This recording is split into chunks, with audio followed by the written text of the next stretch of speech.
for a Notso Staten Island edition of the Craft Growers Network. Hey, Notso, remember to maybe move to the Oh, side and back up a little bit. Um, Notso Staten Island edition at the Craft Growers Network. I'm also excited because today is the first time that we are also live on X. So, well, let's lower that volume. Yeah, so I'm excited about this, guys. I hope you guys are excited too. The topic of discussion today is the sour diesel lost? And, it's going to be more than just that. We're also going to talk about other genetics in Notsodog's collection. But I figured it would be a good way to start it off today would be to have a sour diesel discussion. I made a post on X and it got a huge response. So I figured let's make a video about this. Um, it's funny because I get, every time I make a post about sour diesel, I get oh, excuse me. Let's just take a stop. Let's restart. Before I start today, I wanted to mention something that's important to me. Censorship and FCP / the Future Cannabis Project. Um, I'm sorry about my disorganization, guys. I'm a little frazzled this morning, but anyway, FCP, Future Cannabis Project, they got all of their YouTube channels taken down. And it's extremely upsetting to me, even though I'm not a part of FCP. I don't believe I've ever done a show on FCP. Um, but yeah, they were an inspiring, or they are an inspiring network. And they're one of the reasons why I started podcasting. I love what they do. I was watching every single thing that they do. And one thing about Future Cannabis Project, and I know Notsodog has more experience with them than I do, is they weren't no sponsors, okay? They weren't trying to sell anything. They were just trying to educate people. And so when their YouTube channel gets taken down, it's just pure censorship. And it's upsetting. And I want to support them. And so I want to encourage everybody to go to Instagram, which it's ironic that I'm telling people to go to Instagram, but go follow Budgasm on Instagram. That's Future Cannabis Project. When they do something else, I'm sure they're going to get back on YouTube. I will be announcing it as well. I also want to invite Peter to do this podcast with us to, talk a little bit about what Future Cannabis Project has been doing, what the future is.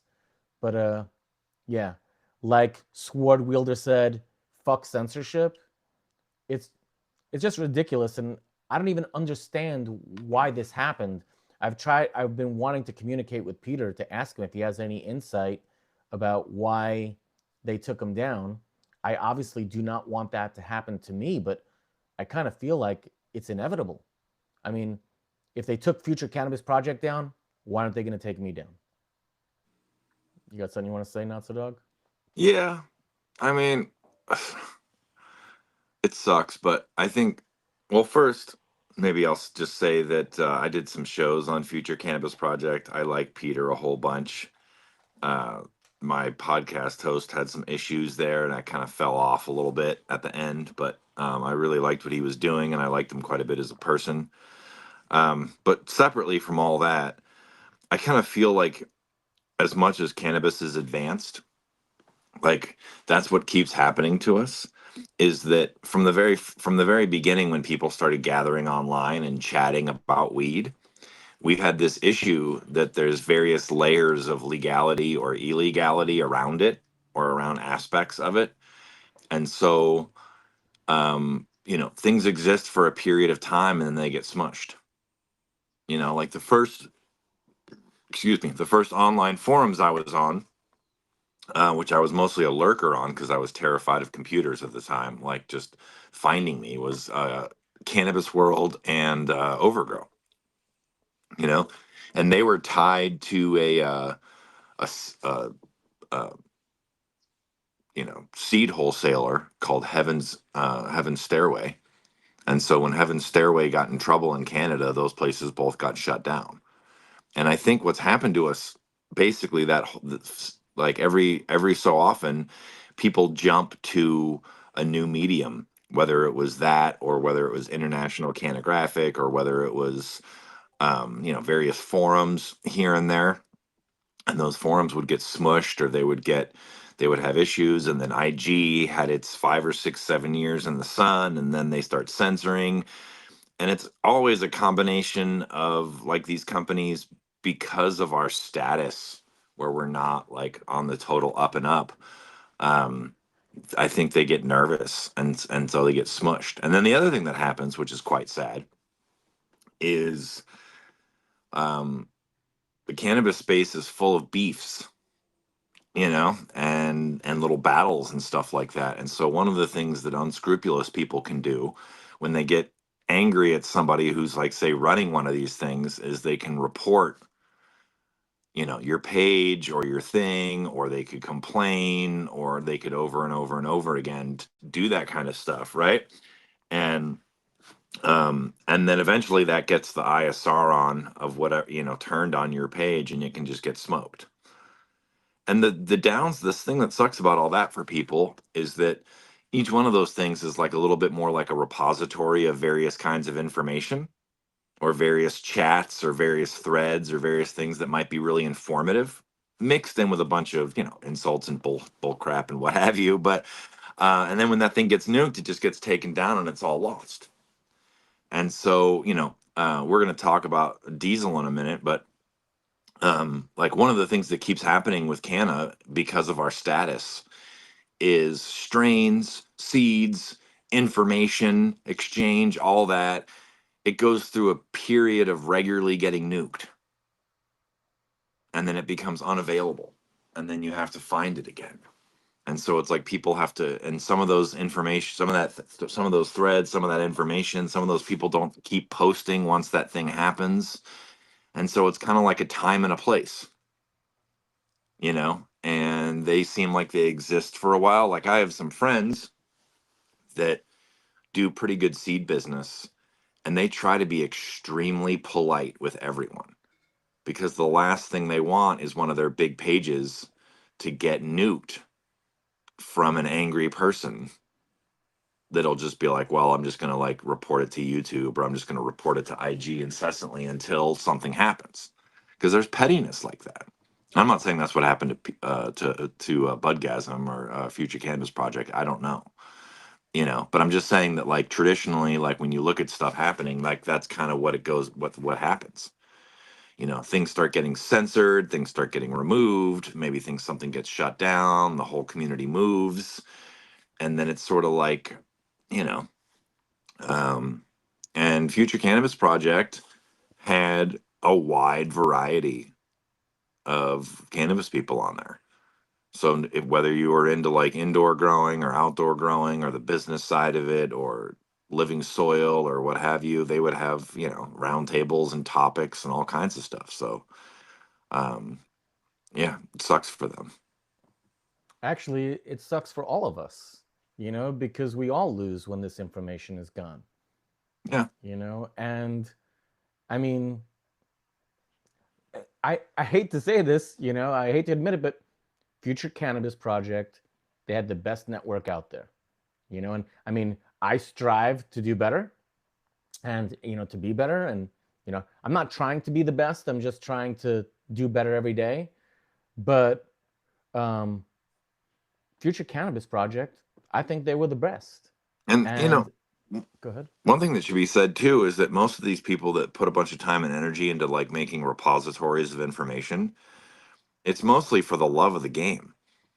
It's a whole bunch of time and energy taken out of their life. It's not lucrative by any means, like for most of them. So it's basically just people willingly sharing their experiences or their knowledge for free, like. And I mean, Gabby and I, when we were in the store and stuff like that, like when the internet was a little bit more in its infancy, information was hard to come by, right? And information is is power. So gathering up a bunch of stuff, you could sit there and get interested in herb, and you could go on Future Cannabis Project or somewhere else and start watching a bunch of stuff, and not all of it would be perfect or right, but you would really learn a lot pretty quickly, and so it's a shame when all those people's knowledge and jokes and chats and back and forth and stuff just gets pulled down, because of our gray area and our quasi legality type of situation that we still have. I mean, we have all these states now that have medical and have rec and have all this stuff, and lots of people think it's kind of a free for all. And then still at the federal level, it's completely not that way. You know, Well, I mean, it's crazy because you can find so much crazy shit on YouTube, like, but for some reason they seem to censor cannabis, you know? well, I do think, and this is just my thought. I don't have any proof to this, but I do think that there are people that get into spats with various people that run these things, and then they report their pages. Yeah.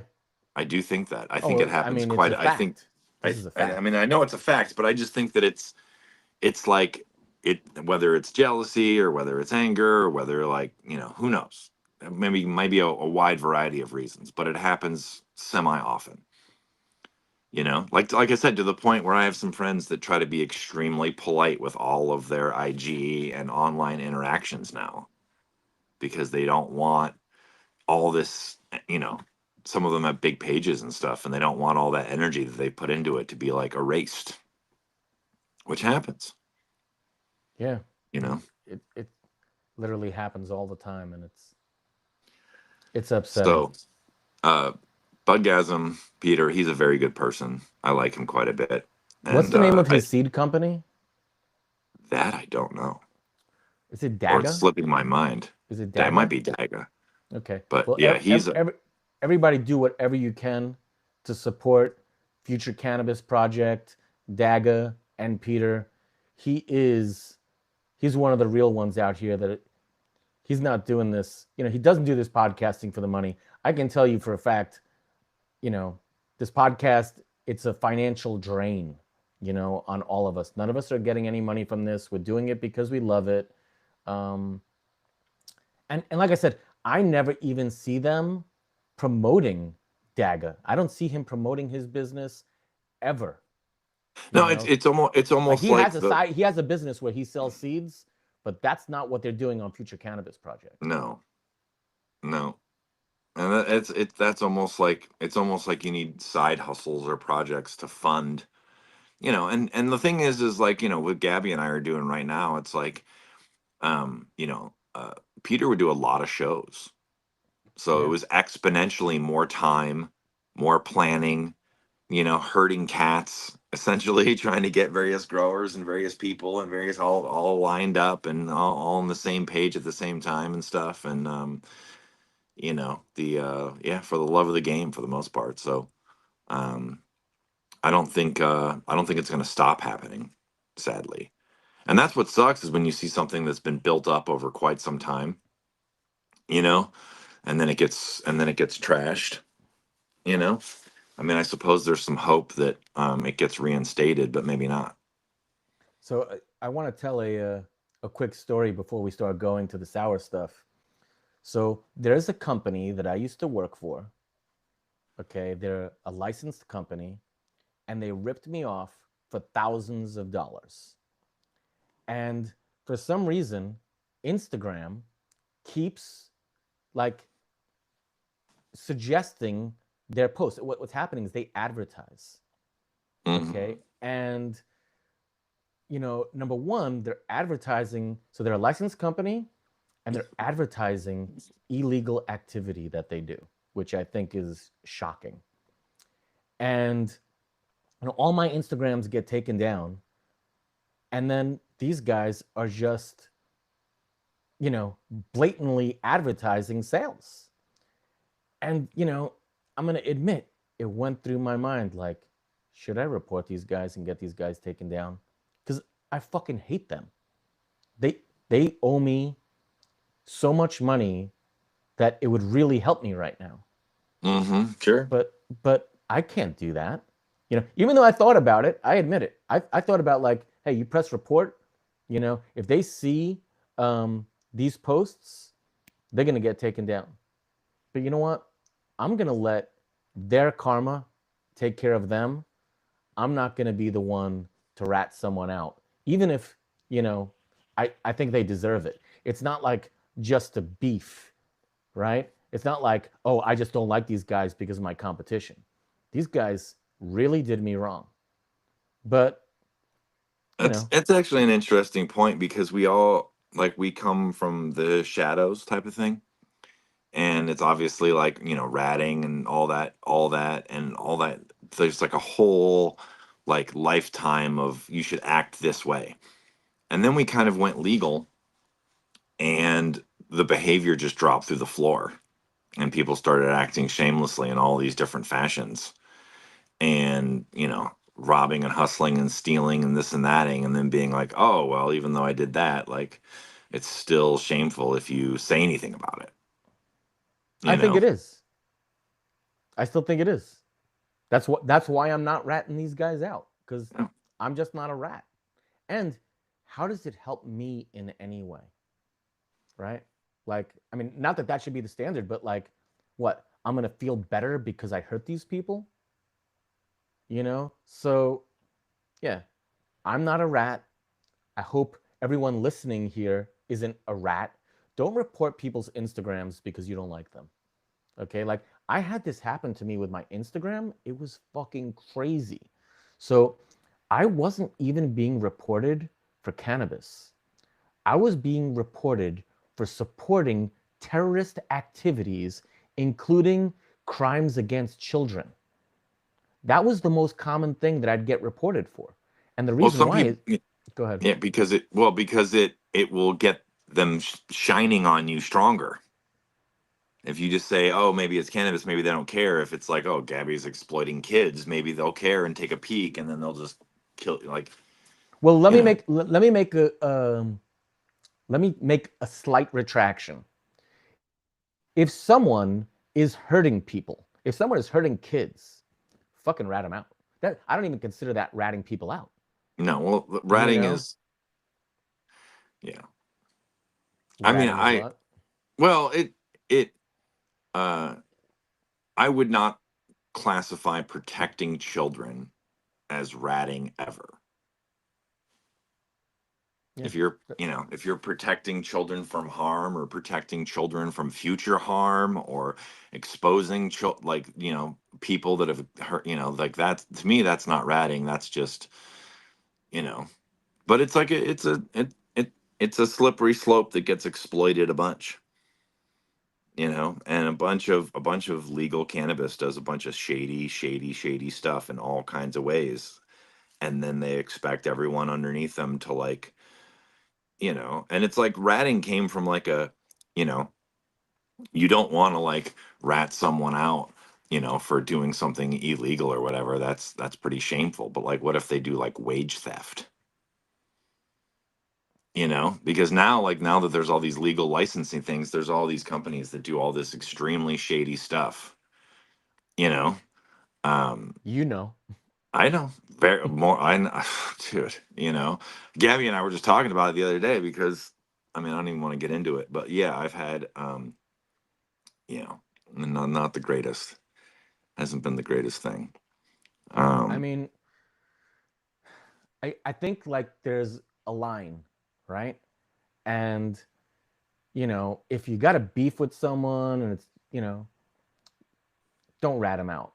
If someone is hurting people, if they're hurting children, if they're hurting our society, then I don't think you're ratting people out by letting people know about that. I also think Now there's you're doing a something service. cultural or generational to it too. I think younger generations are a little bit like, um, like just the whole like docs. Like we, you and I, and some people listening, grew up in an era where like the penalties were severe and lasting if trouble happened. Now that is reduced by a whole bunch, you know, it doesn't. affect people's behavior the same way. You know, like, I mean, 30 years ago, like, you're like, dude, I got into a fight with that dude, and so I like, I let the cops know where his address was. Like, most of your friends would probably never talk to you again because they're like, whoa, you know. Now it's a little bit more. Now it's like a little bit more acceptable. It's not acceptable, but people think it's acceptable. Well, yeah, but I It's just more mean that's our common sense. generational. Like, we don't. I don't think it's. I'm not co-signing in it, but I'm just saying that, like, generationally, like, it's changed a little bit because the penalties are different. And you know, I mean, that's kind of like any subculture, really. Like, everybody has sort of these like unspoken rules that not everyone follows, but most people try to, because that's how you get along in society, right? Is there's a whole bunch of rules or unspoken rules, right? And new people come along. I mean, I remember, dude, not to go all like Grateful Deadish for a minute, but I'm sure when I everybody was loved that. I remember when I was a kid, I was on tour, and I was talking to this old timer. By old timer, I mean probably like Gabby and my age now, but he seemed ancient. Here's what he did. Every show, Notsodog's got to throw a Gabby's old comment in. Yeah, It's but like we're old. I mean, like, it just seemed like it seemed old. And he, what he said is, he told keep me, talking. because I'm gonna grab my rig. I never went back then, but he said that, like, before like Touch of Grey, like, the Dead Tour scene was small, and so it's sort of like self-regulated, and everybody sort of knew the rules, and like the rules would be enforced, and you could be ostracized if you did the wrong thing or the dumb thing or what have you. And then he said, when it got really big and Touch of Grey came out and it got really popular, he's like, the size of the crowd swelled by like 5, 6, 7 times. And he said, well, then when that happened, all the people that followed all the rules and all the people that followed like our little subculture, we were maybe 15 or 20% of the whole crowd. And there was maybe 80% of the crowd that was more like, fuck you, I don't care about any of that stuff. And so he felt like he was sort of like a visitor in his own subculture, because the rules had changed so much, right? And that's happened a little bit in herb, because the rules have changed a bunch since when we were young, and the norms have changed, and what's acceptable has changed, you know so you know it but yeah, it's kind of like that. Because of prohibition, it's made it really difficult to keep strains. Most strains go away after a period of time. Most seed banks or most seed makers are only in existence for a while. Oftentimes they'll talk about, like, oh, the AK-47 from the mid 90s was the shit, and then this happened and he lost the mom, and then it was different. And so you think things are going to be forever, but they're really sort of just like a flash in the pan. And there's no one out there, sadly, holding on to just like all the seed stock and all the clones and all of this to like make our mistakes better. Stuff just gets lost. Well, I think that's a great lead in to our conversation today about, is the sour diesel lost? Is the sour diesel gone?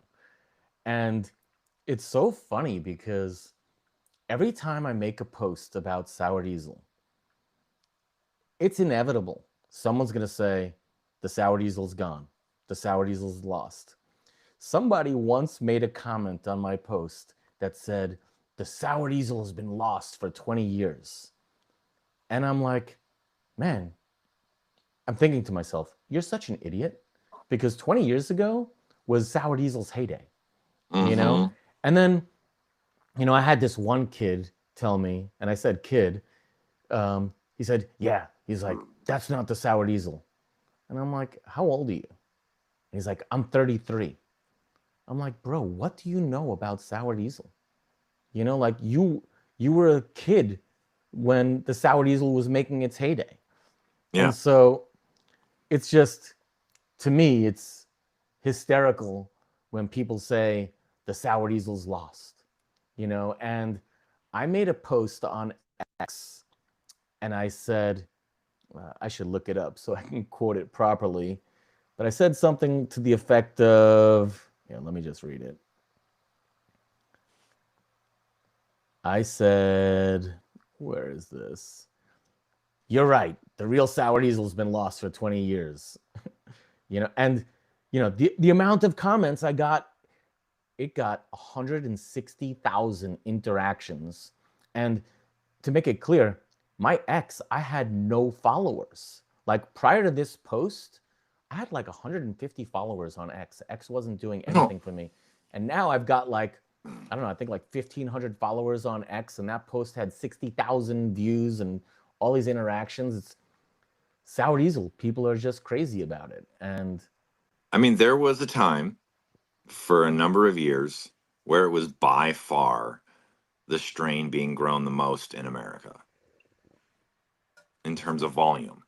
Maybe not in terms of like, grow rooms or what have you, but like there was such demand for it that like where Gabby and I lived, um, light depths, outdoors, indoors, there was a nonstop demand for diesel, for plants, strains that had that nose, had that effect type of thing. And I don't think it's lost. I do think it's possible that the cut that any certain person remembers could be lost, right? Like, but it's not lost in the sense like, there's obviously like a ton of versions of it that go around.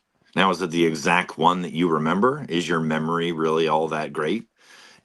Like, can you remember 25 years ago actually really well?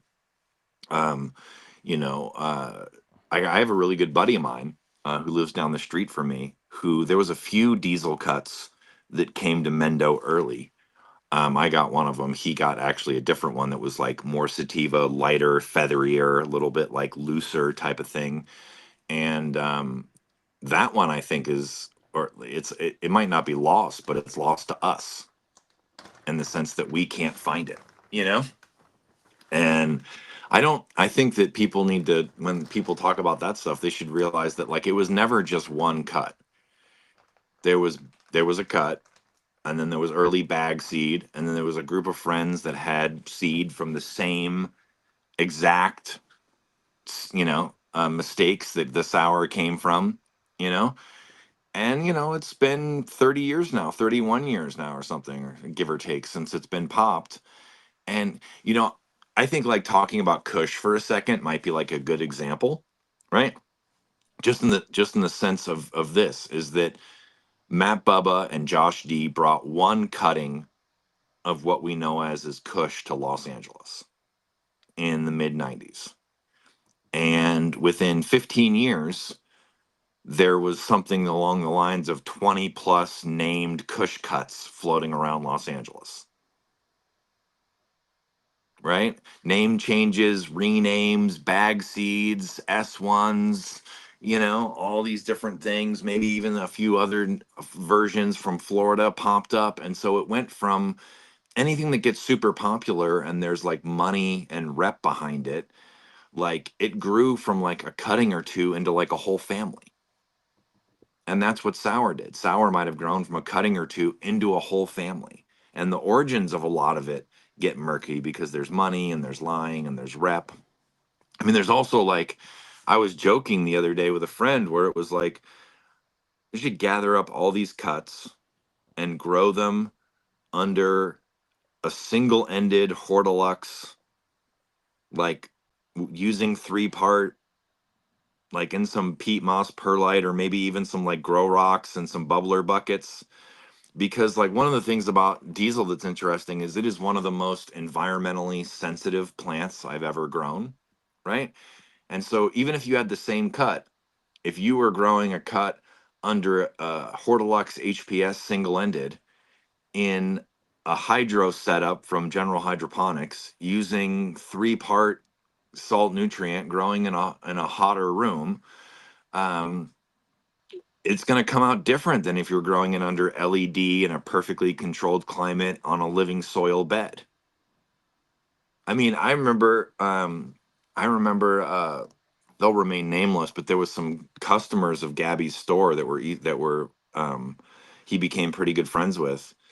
And one of the guys they grew all their sour hydro, and they sent it back. And one of the guys was like, I can't wait for summer. My diesel comes out so nice when my room's like 85, 90 degrees. I can never get it as stinky in the winter. And so everybody in Mendo was like, that did indoor, always dreaded summer. We used to call it summer bud or whatever. And he loved it because he felt like his 90-degree room made better diesel, you know? And so I think that, you know, saying something's lost is a little funny when there's literally like 15 or 20 named cuts. Like the specific thing you remember might be gone, but it's in there. It's not lost like skunk, where no one can even come up with an example of it. People argue about like whether it's real or whether it's with the one they remember or whether it's this or that, but at least it exists.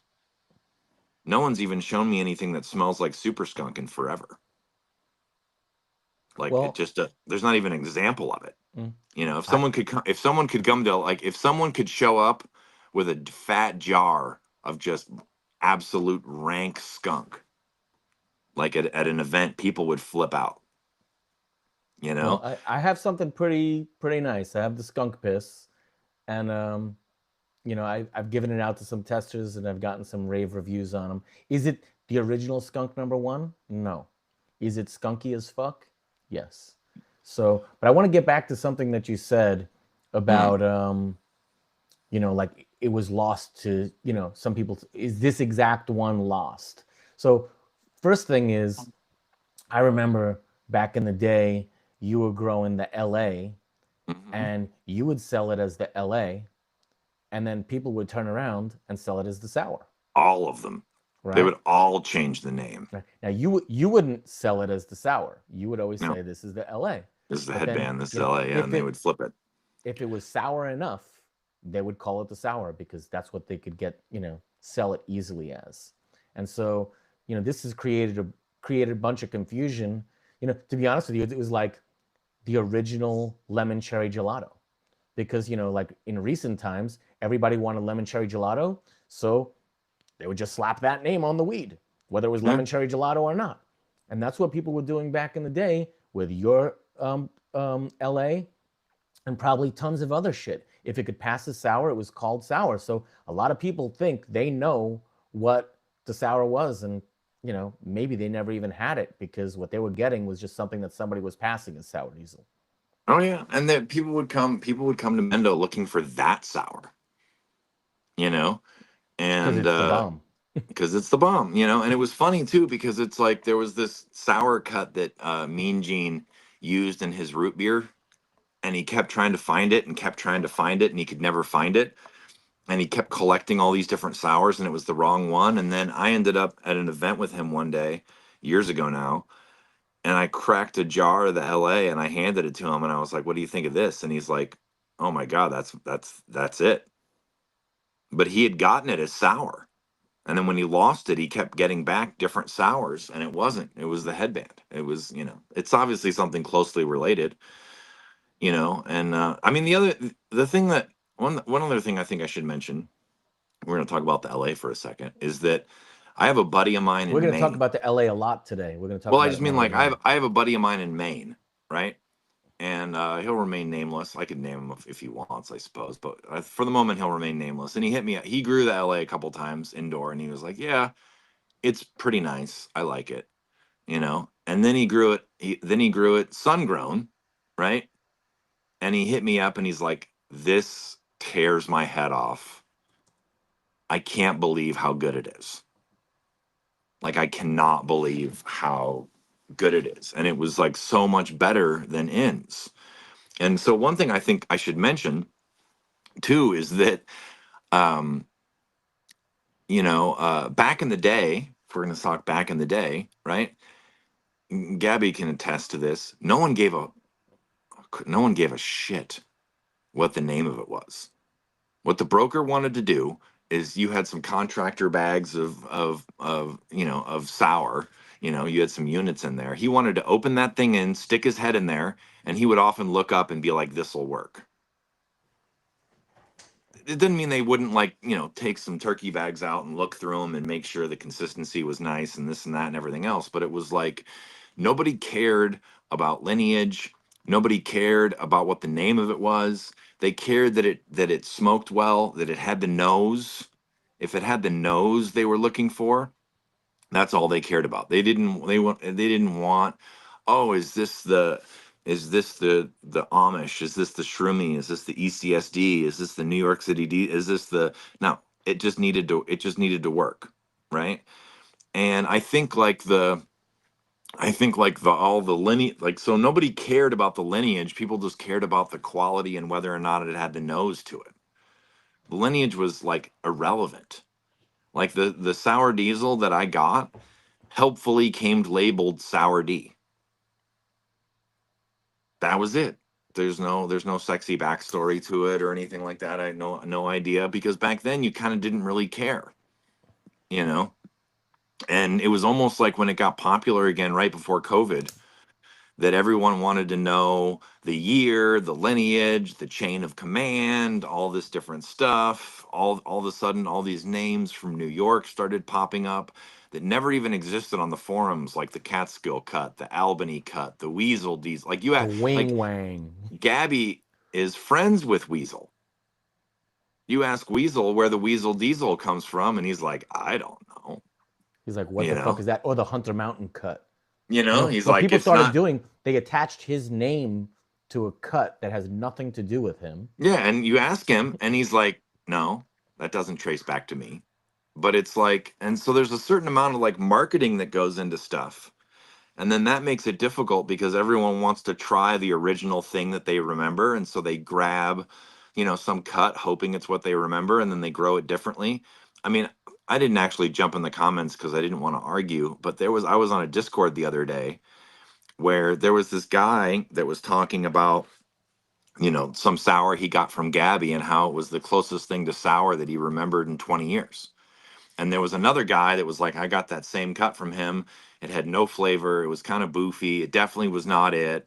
He seems like a nice enough guy, but there's no. And in my mind, I was thinking, like, what a range. You have like one dude who's pretty well known and, like, a well respected grower. And he's like, dude, this is amazing weed. And then you have another guy that's like, that was the boofiest boof that's ever boofed. Man, what a miss that was. I tried it twice. There's no way it's the real deal. And like everything in between, you know? And so, um, but I think one more point I should maybe make about my buddy in Maine is that I think it's gotten more temperamental as it's gotten older.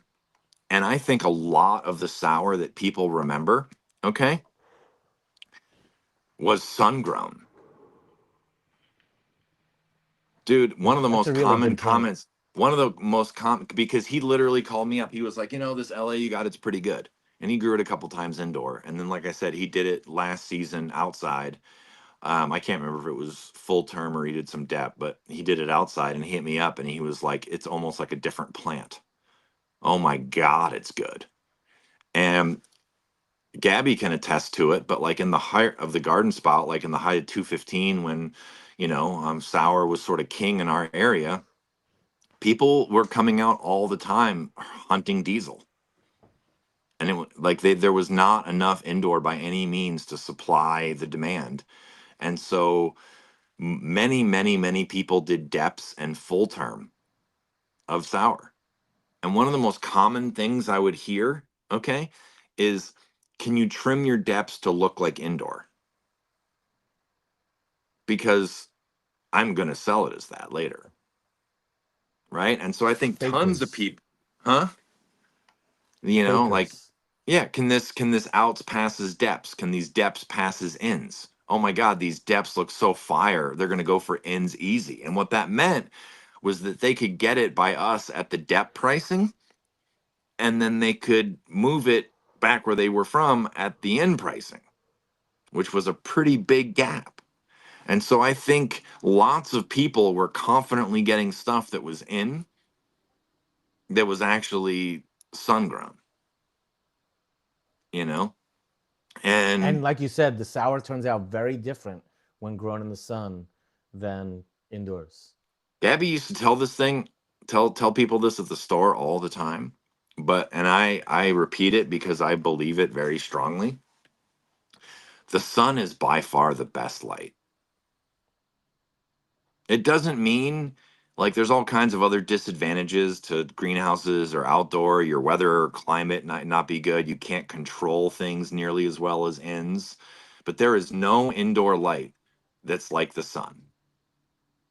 The sun is full spectrum, all the UV, every shade, intense. It's 93 million miles away. It still hits us, right? All plants on Earth develops growing underneath it. It's the most perfect light. It's a great Well, light. everything when we do, when we try to um, like make lights, is to make them more like the sun, right? Because the And it's sun is the difficult. We perfect can't, light. there's never been like it's very difficult to get a full spectrum light, that just puts out all the, and I've done a bunch of experiments where it's like if indoor, if you grow, not just diesel, but if you grow different strains and you grow them under a pure HPS, it'll come out looking one way. You grow it under a pure metal halide, it'll come out looking a different way, usually smaller and frostier. You grow it under a ceramic metal halide, it'll look different. You grow it under LED, it could also look different, I you want to know? show you something. So, since we were talking about the skunk piss and we're talking about how things look different under different light, so Mm-hmm. I gave it to two people to test grow, and the herb doesn't look anything the same. Same clone. And they're both, describing the scent and everything is the same. So like, it's not a screw up, but so, I'm struggling to find some of the pictures. That's so weird. But so one of my buddies, his name is Dank Shredder. He grows it using UVB light. And when you grow it using UVB light, I don't know if you guys can see that, it turns really purple. Mm-hmm. Okay. And what you can see, not so good in this photo, and I wasn't prepared for this conversation. So, like the top of the flower will be really purple. And then, even I'm talking on the top cola, the first bud that is shaded a little bit by the other flowers is green. And it's because that UVB light, it's it's stressing the plant.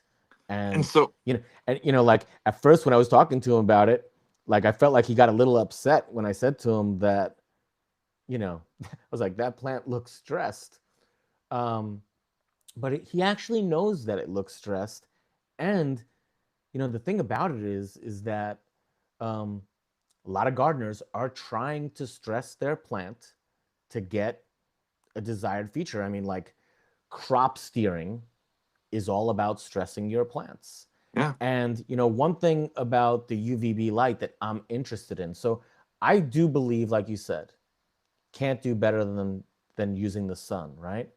But some of these lights, I wonder, could have some benefit, like these yeah. UVB lights. Like I'm not, and I want to be clear, I'm not an advocate of UVB lights. I've never used them, but the whole idea is that when you expose the plant to UV, that it wants to protect itself, and the way it protects itself is by creating more trichomes. Okay, and that's going to not only make the weed more potent, but also I think it's going to enhance the I mean, aroma. I've always, this is like totally bro science and completely unsubstantiated, but I've always thought that like one of the reasons why people back in the day held like the Himalayan and the Nepalese hash and stuff like that in such high regard is because it was grown at really high altitude where the atmosphere is thinner and more of that UVA, UVB, different types of wavelengths get through, right? Than like lower elevations. And that could have led to like more different crystal formation. Um, there's a lot of bro science, there's a lot of observational stuff, bro science or whatever, that has not been defined yet, but probably still. And I don't know if I believe in uh I mean, maybe cuttings get old. That too, like Well, that was the next thing I want to talk about. all the original, like sour diesel or sour diesel esque, cuttings that legend was born in the mid 90s. And so even if you take all the stuff that was found in the first 5 years, right? Say from 95 to 2000. I mean, we're talking 26 to 30 years old at this point, you know. Well, Um let me riff on what you just said, and I want to start off by saying I do not want to plagiarize, but I do not know who to give credit for what I'm about to repeat. Somebody said something in a podcast, and I was like, that's it right there. Okay. And what they said was that cannabis, um, it was this type of plant grows for 1 year. In the mhm. wild, it grows for 1 year, it drops seeds, and then it comes back the following year. And we are growing these plants because we're cloning and mothering these plants. We are growing these plants for years, decades. And we expect a plant that is supposed to live for just 1 year to live for 20, 30 years and not age, right? So it's just crazy, right? And so when people say that the sour diesel is gone, if they would say, hey, you know what? It's not what it used to be. I can get behind that statement.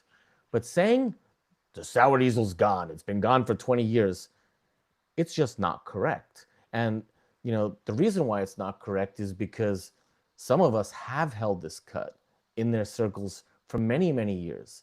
It hasn't been lost. It's obviously the same cut, but it's aged, and dude, look at me. And that, well, the only that Francis makes fun of me every show about how old I am, and I'm fucking old. And I used to have hair down to my ass. you did.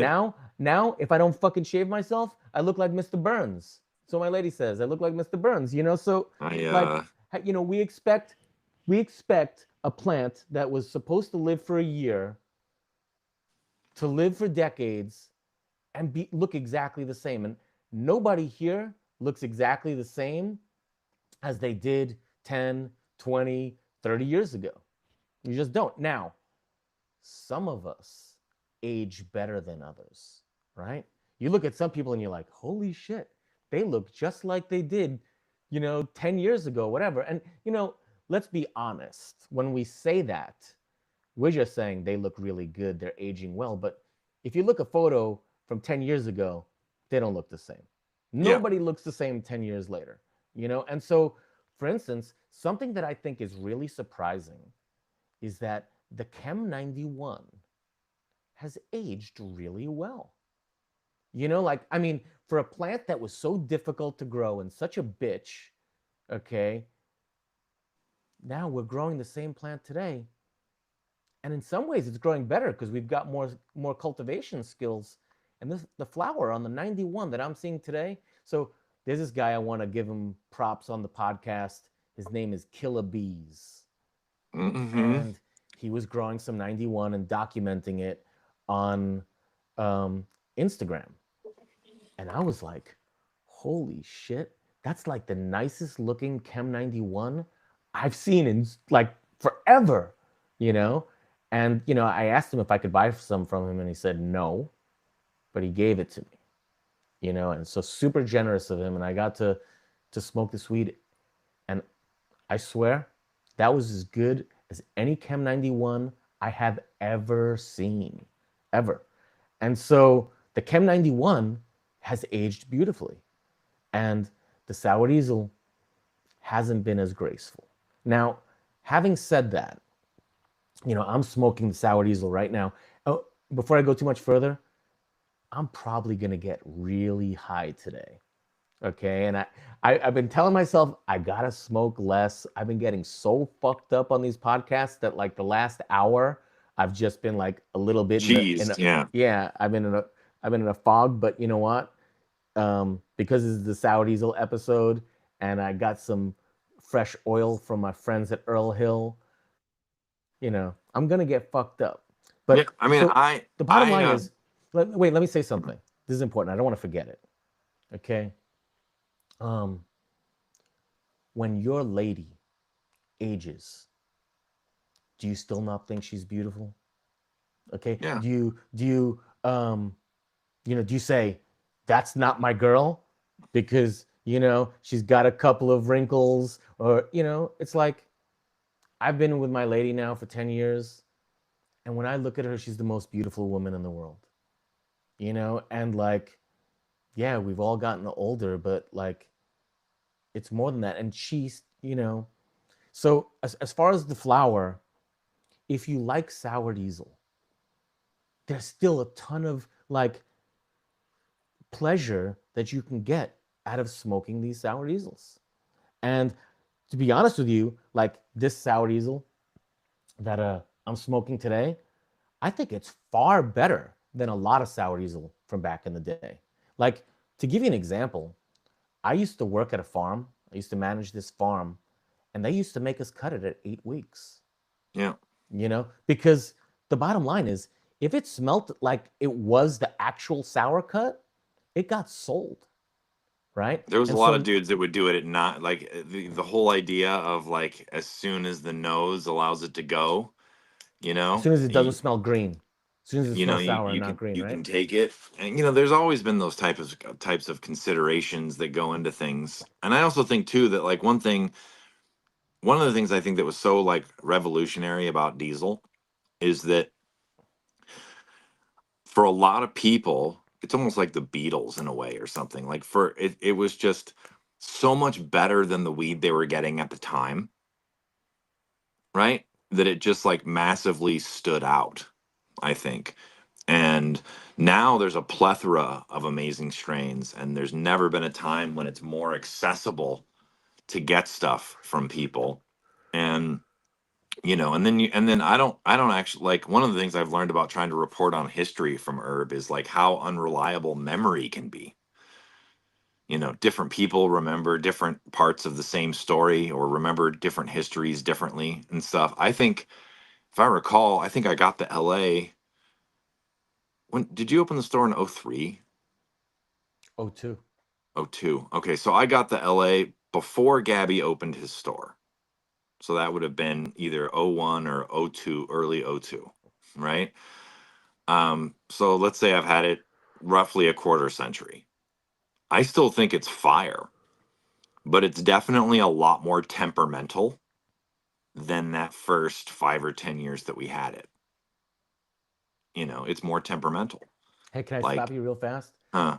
8Man made this comment. It says the 91 sucks to clone, but once you repot it, it gets 15 inches, it grows great. So it's really funny because, like, back in the day, I really struggled cloning the 91. But you know what I think it was? Mm. I didn't have the skills that I have today. Because, right now, people ask me, is it hard to clone the 91? And I'm like, no. Roots at the same pace as everything that I have. You I'm know just what using I'm clones? just using better technique. You know what clones slow and not as high a percentage as I would like, and it's been that way since I got it. Is the D, the Chem D. It's Oh, I haven't. always Not it's for me. always for me rooted. It's always taken a little longer, and rooted a slightly lesser percentage for me. You know, I have I the don't know what. Chem D given to me from P-Bud, and so because of you know my situation, I have mixed flats. Okay, so like my Mm-hmm. flats will contain 2 or 3 different strains, right? Just because I don't need flats of everything, and it takes up so much room, right? Sure. Yeah. Um, and so my flats all root at the same time, with the exception of one plant, the Z. The Z. Yeah. The Z is Yeah, yeah. is This, awful. the Skittles, like, I have to root that by itself, because if I put it in a flat with other plants, even if it's like the first rows, it roots so much slower that the other plants just start towering over them and It crowding just them. And nukes it. Yeah. It's a yeah, and slow, unhappy. but besides the Z, the other plant, I mean, I think it roots fast, but the Caps frozen lemons, The thing about that one is that it just stays really small. It doesn't grow. It takes a while till it starts growing. Similar thing with the Mac One. I don't have any Um, experience with frozen lemons, so I can't yeah. comment. One thing I wanted I you to do try to I do do because want to people reiterate asked. Okay, go ahead. is that when it comes to diesel, just really quick, diesel's not lost. There's tons of sour diesel named phenos. Whether or not you think any one of those is the one, the problem is that, or at least one of the problems, is that sour diesel seems to be incredibly resistant to reversing, right? And so I've had a bunch of friends try and fail, or like try and their 6 light room gets them like 45 seeds.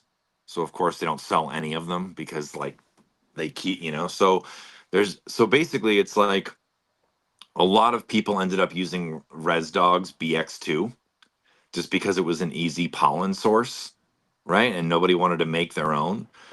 Like if people want the old sour diesel, there are so many sour cuts that I am positive that with enough time and labor, you could pull out the qualities that you specifically are looking for from breeding if you wanted to. Because like it's not like it wasn't like every aspect of the sour diesel was fire. It used to make my trimmers cry. It was a difficult trim. It could be larfy at times. The smalls weren't very well developed. It had all kinds of issues with it at times. So, but it had flavor and potency. And so it's like I think it's important to be like, well, what about it isn't what you remember? And I would say for most people, it's probably like it's probably somewhere amongst the flavor or the potency or how it burns or something along those lines. Like if it had that, I don't think they would care as much like how it came out. But you could probably do work. It's just that sour is probably an unstable polyhybrid that doesn't reverse, and so it doesn't lend itself to modern breeding the way people like to do it. And pulling out a fresh seed that would give you what you want is definitely possible. It's just that like cannabis right now is tough, and like there's not anyone doing a bunch of R&D, or like not R&D on the scale that it probably would take to find. But it's not lost. It's just like there just might be like aspects of it that are hidden.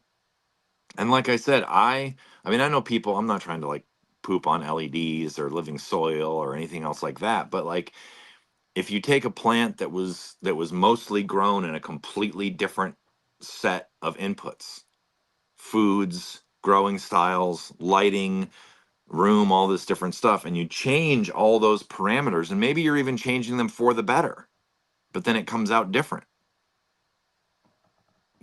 Like a lot of our room controls were rudimentary back in the day. Wouldn't you agree? Yeah. I We mean, didn't a, have a lot of people were computers. just venting, We didn't right? have computers where we went in and we're like, Gabby, at 4 a.m. the humidity spikes by 25% for an hour. Like you wouldn't even know. you know like and so people didn't have very good control over their situations where they're venting. Maybe they were doing a sealed room, but that sealed room still, like like now people have like the trickle down from. I remember again when Gabby and I had when he had the store, he would go over to Europe to go to these like hydro conventions, because I don't know if people know this, but basically all of our technology that we use is trickle down technology from Northern Europe, growing vegetables and fruits and flowers in greenhouses, right? All like indoor hydro tech, all that stuff, it's all trickle down. Because if you live in Holland or Germany or Denmark or somewhere, you don't have good weather, right? Like you can go to some of those places and go to like 1,000 watt greenhouse of tomatoes or cucumbers, right? We don't do that here because we have nice weather. But it's like Gabby would go to those things and I would ask him all these questions, and he'd be like, "Man, there's like 10% of the conference that had anything that we even care about." He's like, "There's machines that core like 10,000 tomatoes every 30 minutes." Like there was so much tech. And I think now with like all this, like now that we've gone like quasi legal or whatever, all these like watering systems, all NetFM, all these different things, all these lighting tech, all this stuff is just dumbed down commercial greenhouse equipment scaled small. Would you agree? It's just them adapting larger scale hydro that already existed to like a different market, you know? Um, and, and so, you know, back in the 90s and the early 2000s, what we had trickled down was pretty rudimentary, you know, and now it's pretty advanced. So I I'm mean, sure there might even, I agree with that, but I also think there's truth in saying that the shit just got old too, and like I said, you know, and if I say, before I said something nice, but now I was about to say something fucked up. But it's like, just because my lady's getting older, I still love her and appreciate her, and it's still her, and the sour diesel, I'm smoking it. I think it's beautiful. Frankly, I still think it's way better than a lot of the stuff that, the modern shit, yeah, for I mean, sure, right? one of my good friends that lives down the street from me will be like kind of, he'll do this like vibe check where we'll be smoking something and we'll be like, yeah, it's not that great. It's not this, it's not that. And he would look at me and be like, if this was 1998, we'd all be orgasming over how amazing this looked and tasted. Yeah.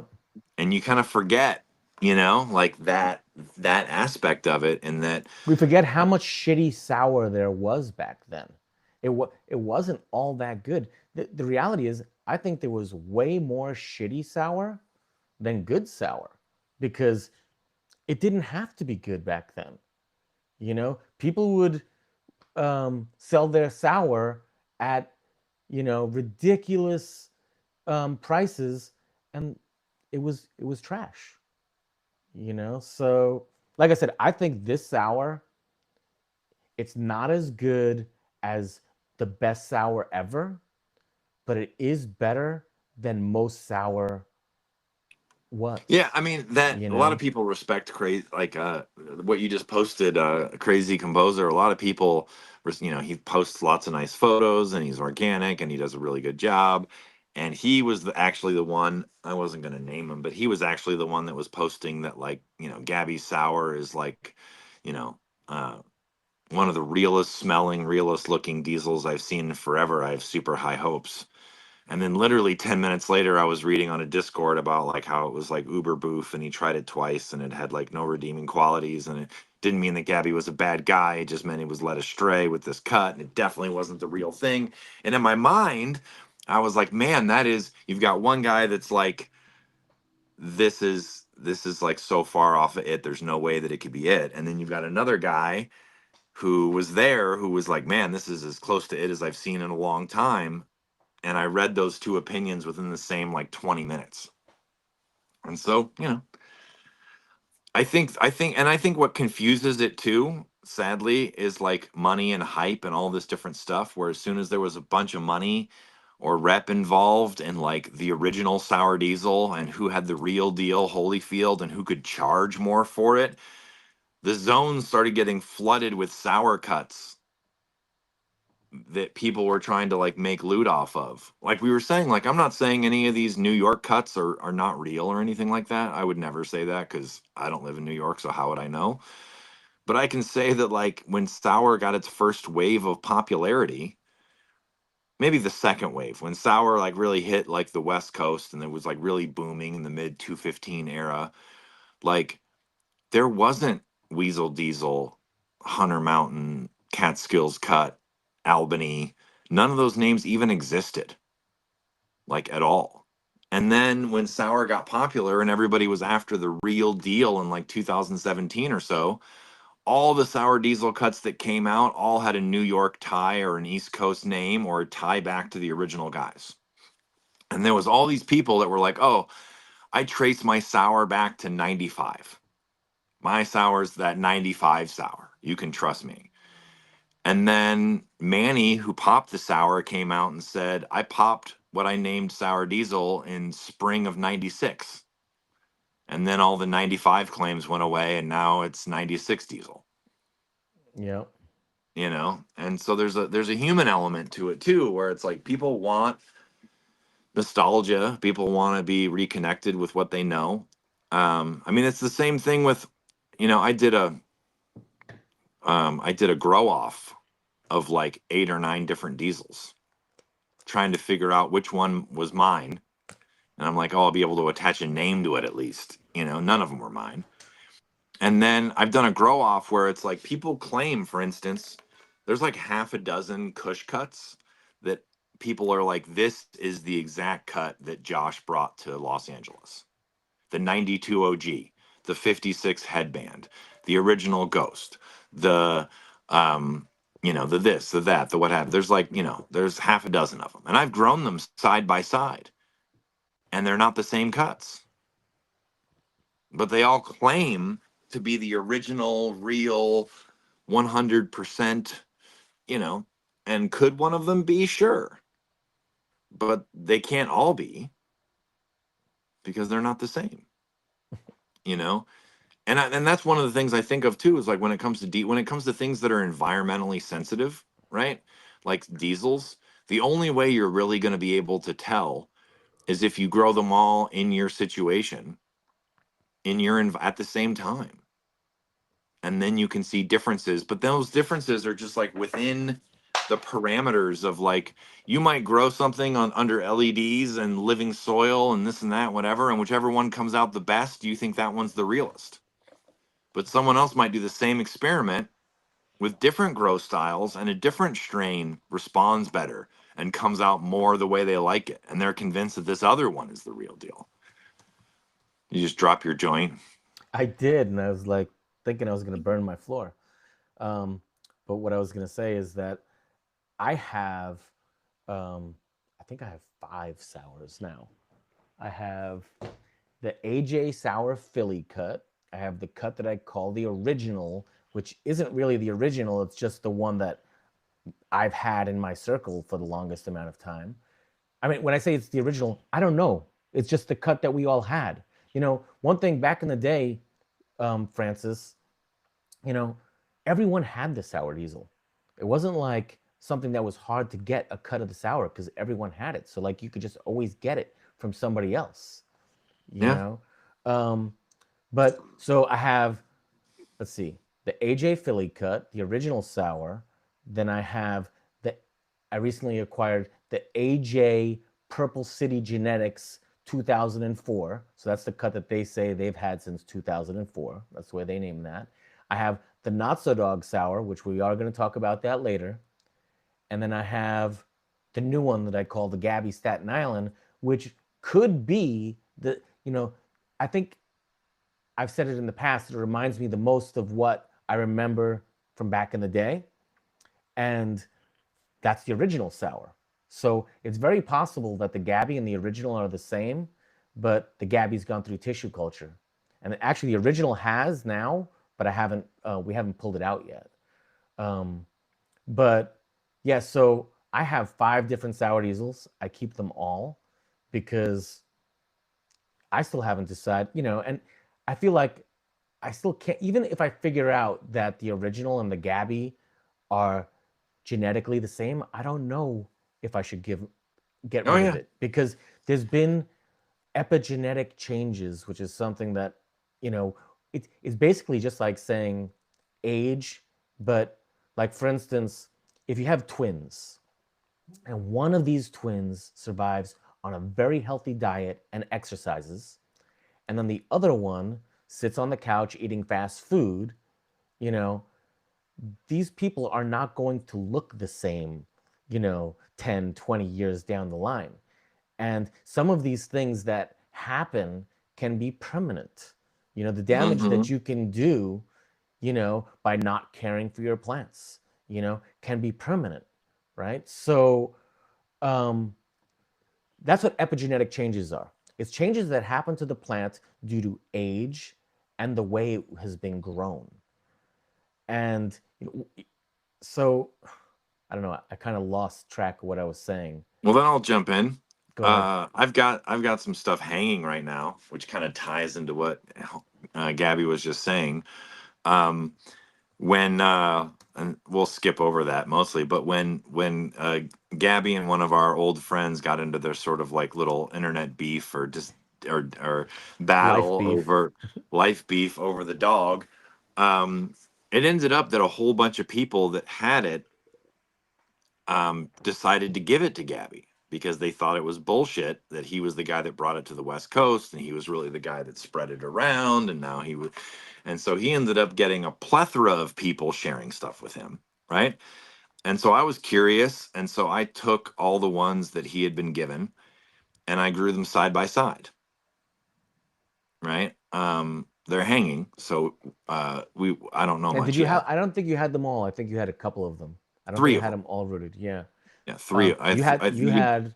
I gave you the one from VA, the one held by Mm-hmm. VA, the Yeah. one held by Farmer Joe, and then I Yeah. gave you the one from that guy from Maine who gave it to me. Like Greg asked him to give it to me, saying that Yeah. that Oh, he so held it for I me I forever. did these three different ones, side What'd you by side, notice? just to see.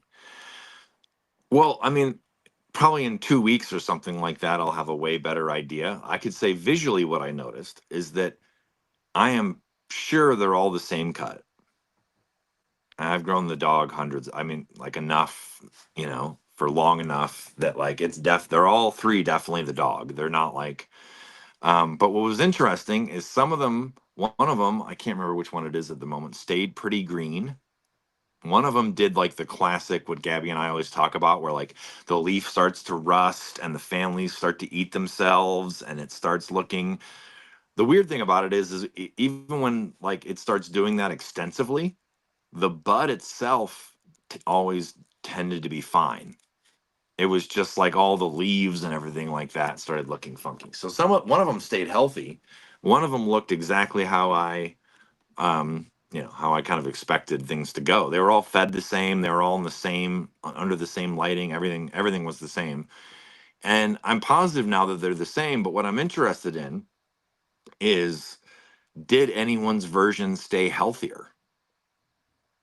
You know what I mean? Like, was anybody's version like a little bit more? Did it stay a little bit more vigorous? Did it stay a little healthier? Does it like exhibit a little bit better flavor? They were all grown in the same soil, same size pots. There's no differences to any of it. They were all treated the same, you know, all that different types of stuff. Um, and I was curious to see if there was going to be, um, anyone that was different. They were all the same. It's all the real, what we call the dog. Um, but even growing them all in the same tray, like, they looked a little different.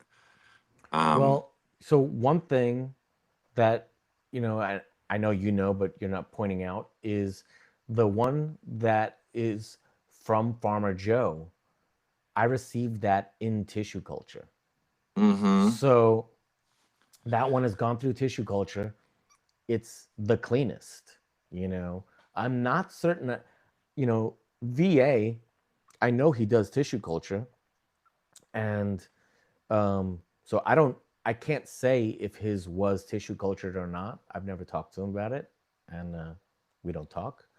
Um, and then the one that guy from Maine holds has not been tissue cultured. I mean, I So could get one thing I could do. I mean, I could expand it. I could get um, the first Chem 91 that CSI ever got in '06 because that came directly from Skunk VA, and he definitely has never put it through tissue culture, and he's had it from Homie since then. You know, what's but funny in this mm, conversation? A lot of people have publicly accused VA of selling a fake 91. Which I don't think it's true. Like like you said, it's just I mean, first of all, how the fuck would these people even know? You know, Yeah. it's like I, how would they even know? They didn't have it back then. You know, so but um, I don't even know why I said that. But the whole point is that we do believe that all these clones are the same, and it's just a matter of how healthy they are. And I also want to point out, um, I have a number of people doing the same grow out on all the sours that I hold, because I offer a box set, mhm. and you get them all, and grow them side by side, and so people are starting to document these grows, which I think is really cool. Um, I should also say uh, I normally the dog I like to hang and cure for quite a bit. I hang it for a while, then we cure it for a while. Gabby and I used to do this thing when we had the skunk and the dog that we would smoke the skunk as fresh as possible because it was like that was when it was the most flavorful, and the dog would always be better if you we meant the waited a few. Huh? you meant the skunk, Yeah, or you like said the if we dog? were growing the super skunk and the and Yeah. the and the chem dog at this, and we had the same harvest, it's like basically the super skunk was at its best as soon as it was able to be burned. It was incredible, and the dog benefited from 2 or 3 weeks of cure beyond that. So we would smoke a ton of the skunk because that was when it was going to be best, and then we would wait. But anyway, I broke off a little piece of one of the dogs last night, and I smoked it just as like a heroic quality control, and I got noticeably higher than the other weed that was getting me, and so it was pretty pleasant. you know I was pretty stoked. Well, I can't Yeah. wait to be stoked. so We're so gonna we'll see. So it's I mean, the 91 might look like dinosaur weed compared to modern weed. It's like darker. It's not nearly as frosty as a lot of modern stuff is or whatever, but it's got one of my favorite highs. And I was like, it makes me feel like I'm in high school and I'm really baked and I'm about to watch a comedy. It like reminds me of like my favorite parts of weed when I was younger. So There's you know like what's this part funny of it. about what you just said? Hmm. Um, Back in the day when we were growing sour and everybody was growing sour, it didn't get me that high because we also had all these OGs. And it was like the sour was to sell, and then the OG, that was to smoke, right? And now I can't even finish this joint. In the past, we're over an hour in. I would have, but like it hits me so hard today. And I think about, like, we can make another old joke, like I'm older, but my chemistry is changing. And I wonder if people are expecting things to hit them the same as it did 20 years ago, if that's even a realistic expectation. I think weed affects me differently today than it did long ago. The same weed. Absolutely. Yeah. I absolutely think it affects me differently. I mean, it'd be hard for me to like definitively say, but Well, I can definitively say I never got this high from sour before. Like, to me, it was like, JJ likes to say, Bud Light. It was just, I mean, I enjoyed the way it tasted, but I always had to smoke something else that would actually get me high. And the sour fucking, it rips me. So yeah, I I just feel like you can't expect, and I know I'm going to reiterate myself. You can't expect the plant to not age. And like I said, some of us is going to age more gracefully than others. You know, I mean, a good example, eventually old strains, and I don't think the diesel is in this category yet because I still enjoy smoking it, but eventually old strains, it's like they're going to become old enough where it's like their main use is the genetics inside them and their breeding potential, I right? forgot to mention that. Because like I used to grow the puck, right? Um, and I'll be honest, it's a really, really difficult plant. It doesn't like the sun. It doesn't like, I mean, it's not like I've never gotten it to come out nice, but it would be like, I would have this like greenhouse or something of all these beautiful, luscious, healthy plants that were flowering lovely. And then I would have like this like stressed out, leafy, not very crystally messed up thing. And like, I do believe the puck is legitimately from the late 80s. Okay. But what does that make it? Like 40 years old? At a certain point, there are strains where it's like, it's more like what the best part about them is like if people could get their genes and pass their genetics along into seed form and start over with something fresher. That just takes work, and there's not, I don't want to get on like a rant about like there's not very much real breeding going on today, but like if you were to talk to breeders of almost anything else, um most breeding in breeding world, whether it's dogs or plants or what have you, isn't like smash two things together and see what's in there. It's mostly like multi-stage, but there's not enough money and there's not enough reasoning and there's not IP and there's not control over anything like that. So breeding game in the last 15 years or something, 20 years, especially since reversals became popular, is mostly just like one stage and release, where something complex where you're trying to like isolate certain traits and bring something to the forefront. um I'm not even dissing people, I'm just saying there's not money in it, so therefore it hasn't really been done much. you know there's guys that have been working on their line of dogs for 20 years, you know or longer, looking at like various small improvements in their chest or the way their ears are or the where their this or that is, or da da da da da. If you go talk to like people in Iowa, um, or like UC Davis or somewhere where they're working on crops, they'll do intensive work, just to like increase or decrease one or two qualities of a certain commercial varietal they're working on. And there's a bunch of time and money and energy and research into it. And we just don't have that yet. We've got guys in garages, we've got guys doing one off seed releases. And we're actually blessed that so much good has come from all that. But I think part of the problem is with sour being like probably a polyhybrid. I mean, as best we know about sour, it's like bag seed of bag seed of bag seed, right? And so trying to stabilize or pull out what we want out of it is difficult. And as these clones get older, it's kind of the same thing that's happening like a little bit with haze right now, where like a lot of the famous European haze cuts are now, you know, 35, 40 years old. And people are starting to breed them and make new things out of them because they have the genetics in them, but they're kind of older or they're more tired or they've been through a lot. And it's time to like take what's in there, what the things you like about it, and try to get it into something fresher and healthier. I just lost you, dude. I can't hear you at all. I muted you because I was chewing. There you go. I got the munchies.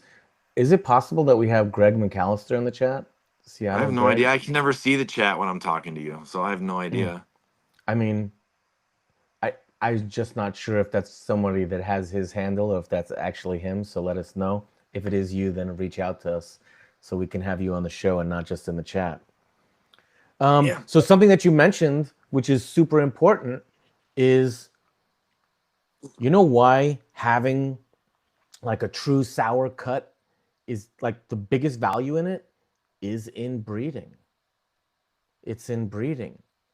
So like if you do have a legit sour and it's not as loud as it was, you know, back in the day, you can breed with it and make some beautiful children with it, and I just think it's something that shouldn't be overlooked. And when people say, oh, the real sour is gone, it's like, no, it's not gone. We just have a bunch of work to do. And, with proper breeding, hopefully we can create something that people talk about for decades again later. You know, like, is it Well, going to be exactly the same? That's not the way, like, I don't look like my great grandparents like exactly, but you can probably see some of them in me, and so, I mean, the you crazy know, part, you know who I'm talking about when I was talking about those like 90-degree rooms. yeah, You know, um, I've never had the balls to like I don't run think my sour does room. good hot. But he was convinced that his sour every summer run we'd be like, oh my god, summer weed, and he'd be like, I'm so pumped, it's gonna come out so juicy, I'm so Sour turns excited. out totally hay when it gets hot, and then it gets even more like less dense and more just I get it, it's a problem, you you know. know. But So some people would tell me that like the sours that they really liked were like that kind of like airier, fluffier, less dense, you know, like there's it might just be one of those really finicky plants, and like we want plants to like do well in our style, and everybody wants their style to be like the superior style. But when it comes down to it, there's probably like the like weed is such a big family, there's probably plants that like do well much colder rooms in the 70s, plants that do well hotter, plants that do well fed barely at all, plants that do better pumped. There can be a lot of factors, I think. well, you know what else it is? Not to cop out, but Well, no, like, but hold on. Maybe it's what you're looking for, right? I mean, there's no doubt, that raising the temperature is going to affect the terpene profile. And, if for instance, you were somebody that was growing the sour under really hot rooms back in the day, then, it's going to be different than flour that wasn't. There's just no doubt. Particularly sour diesel, the terpenes are extremely volatile. And that's why it smells so much in the first place, because it doesn't want to hold on to those terpenes. It I wants mean, to let them go. maybe I should make a quick point too. And this ties back to something I said before. Part of the reason why Gabby and I like to smoke the super skunk when it was super fresh was because basically from as soon as it was smokable, a week or 10 days on the line or something like that, through the first month, that when it was by far its most flavorful. And you could cure it and you could do all this nice stuff to it, but basically the longer it aged, the more it became like generic green bud. Where like the dog, or the Chem 91 as people call it today, it would get better 6 7 weeks after harvest. it 100%. would be it would be better weed than it was first week or two. And the skunk would do the opposite. 6 7 8 weeks after harvest, it's not like the skunk would be bad, but a lot of those, like, what made me think of it was Gabby was saying volatile. A lot of those volatile, flavor compounds or whatever had reacted, oxidized, what had you. And the skunk that was like so scary that like it reeked around your entire house and it would just be uncontrollable aroma, it would go to more generic green bud. It would lose that. And so we would, as soon as we could rip joints or snap bong hits of it or something, as soon as it was like ready to go, it was at its best. And Wow, then you know five what? I weeks think I later, think you know what I think we just discovered? uh, That weed that isn't as loud, it could be better. Right? Like the 91 wasn't as loud as, the sour diesel, but it aged better. 6 months down the line, it was louder. If you look at 6 month old sour versus 6 month old 91, six you months you're gonna definitely want that want to find 91. 6 month old 91 because it would still Yeah. be enjoyable smoke. six month I mean, old the sour 91 would, was better for the beginning, but it wasn't louder. no. If you're just going on the loudness scale. On the loudness scale, I could say this about diesel too, but it would be a different way. I've grown the dog so much that sometimes we would grow the dog and it would just be like lip smackingly delicious. And then the next 4 or 5 rips in a row, it wouldn't be bad at all. The potency would be there, it would still be great, but the aroma and the flavor would be muted compared to that. So we would always be like, how do we get it to be that batch? Sometimes it would just taste so unbelievably good. And then the entire rest of the year, I would fail to make it taste that good again. Same room, same lights, same general gist. I have no idea why, you know? So someone Grateful Cultivator, the host of WoW, said, "Wait a minute, the 91's not loud." No, I wasn't saying that the 91 it wasn't loud. What I was saying was wasn't as loud as other things, and that's why it would last so much better because the terpenes weren't volatile. Now, so for instance, if you squeeze it, if you make an effort, then you're going to get it out, right? But just sitting in a bag, you know, a pound of sour diesel is I mean, way louder than a pound you of you remember 1091, when right? I lived in that red house in the Yeah, eastern part of the Willits Valley, yeah. right? That's when I first I met you. This is where you lived there, right? No, I moved there. I that was actually the third house Uh, when we first met. I lived in Redwood Valley. Um, yeah, I don't remember. yeah. That's why I need you to And then remind remember me. when I got on probation, I had that house in Willits when I first, like actually in the town of Willits for like I don't know a year or something like that, and then I got that. Anyway, doesn't matter. Um, the What I was saying about that is that I never pulled up to that house and been like, "Oh my god, the dog is going to get me busted." Right. Right? But I would pull up to that house sometimes and like get out of my car and it would be like 2 weeks from the skunk being done and I would be like, "Oh my god, this is a problem." Like I just got out of my car and I'm in my driveway and it just fucking reeks. And so like loud is a relative term. So it's not about smell good, right? We're not No. saying like which one smells better. Like here's a perfect example. I personally love Tangy. A lot of people hate it. Okay, so but which one is louder, a Tangy or any gelato? Tangy's always gonna be like an overwhelming smell, and that's because those terps are volatile, want to off It's gas. also what your nose is sensitive to. I think typically there's something about the skunk aroma that it's really sensitive to, and I would say the dog is muted compared to that.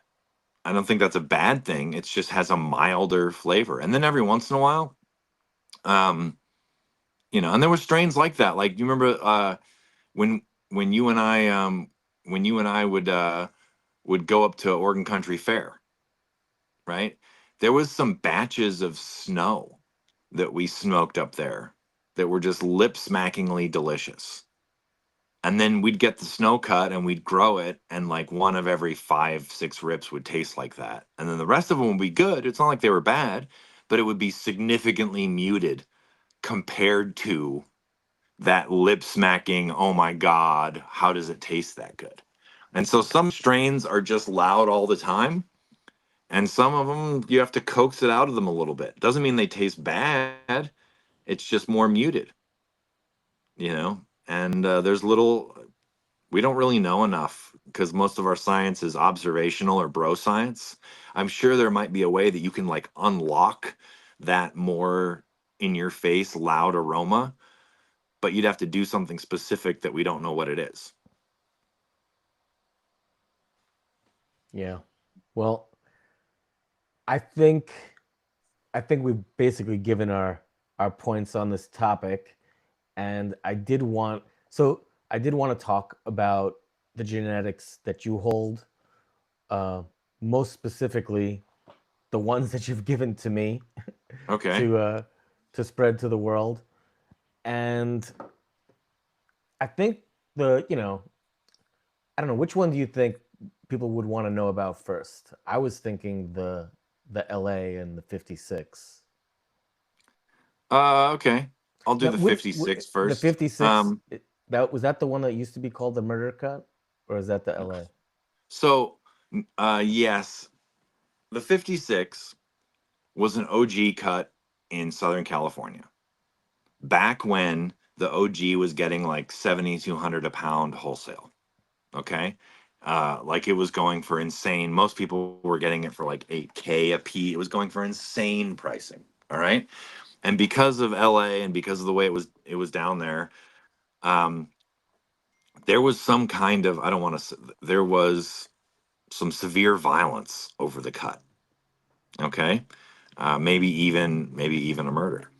And so these guys that had the cut, they fled with it to the bay.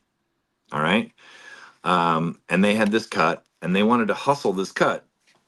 But obviously, they did not want any of the violence or any of the drama from Southern California to follow them up to the bay. So they got together and they decided we need to name this something else. So they decided to name it Headband to throw people off the trail. Okay. Um, and and then what happened is that guy and his roommate had moms at their house and they would make clones, and the guy was going to give a tray of cuttings to a friend of his. He wasn't home, so he had his roommate give him a tray of cuts. The roommate accidentally gave him the 56 instead of the tray of cuts he was supposed to get, and that's how it leaked out. And that's how like the half a dozen people, I'm not going to name them all, but that's how I got it. That's how a number of other like well-known people in the community got the cut. They got it 05, 06ish when it leaked. Okay, from Dude Space. Those guys know. So, and then in the future, there's a dude named Mojave. There's some other people where it's like basically what it comes down to, and you can take this as you may, is that it's supposedly the cut from Josh D given to Homie, and it's supposed to be the original OG. Whether or not it is, I couldn't tell you, but Josh D and the dude both agree that that's what happened. Josh gave him the cut, you know, type of thing. So they're both in agreement, and then the 56 thing happened is much later on, like I would say like IG era, mid 2015, 16, 17s, the mid teens, whatever. People started getting confused because of online chatting. That's actually the LA. That's the wrong Oh, one, that's the but LA. I that's the drive LA. the Yeah. LA. No, it's fine. But anyway, okay, so now you have the LA, which is a headband, and you have Loompa's headband, and you have Bloomington headband, and you have this thing from the Bay that was just called the headband. And then you have, and everyone was trying to like tie their headband back to like the original headband that was Mother of Sour type of thing. And so you start looking for, like most people don't know this, but the entire time that Gabby and I were friends, in the beginning, we never called the Chem 91 anything but the dog. It was the dog. The Chem 91, all these different labels, the Chem, Skunk VA cut, all that different stuff. Those were all like online names added to help people identify what it was. So this renamed OG in the Bay that they called Headband became difficult to talk about online when there was 5 or 6 other headbands, right? So people had this idea that we got to add some other moniker to it, right? And the various things were tried. That's where the murder cut came from. That is it right there. That's where the murder moniker came from. I refuse to call it that. I'm like, that is an awful name. We're definitely not choosing that one.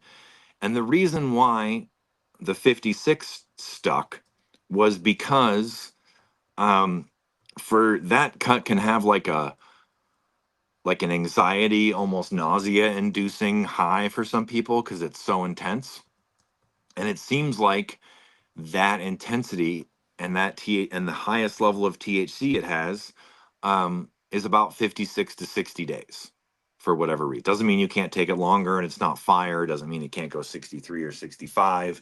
It just means that in that 56 to 60-day range, it seems to have this element of like trippiness to it that it loses a little bit later on. So we stuck the 56 name on it just for an identifier, for lack of a better way to describe it, because, oh, it's the headband. Which headband? Right? Can I interrupt you real fast? Sure. Can I ask you a question real Yeah. fast? Do you still recommend that people cut it at 56 days? So, our friend that begins with a B,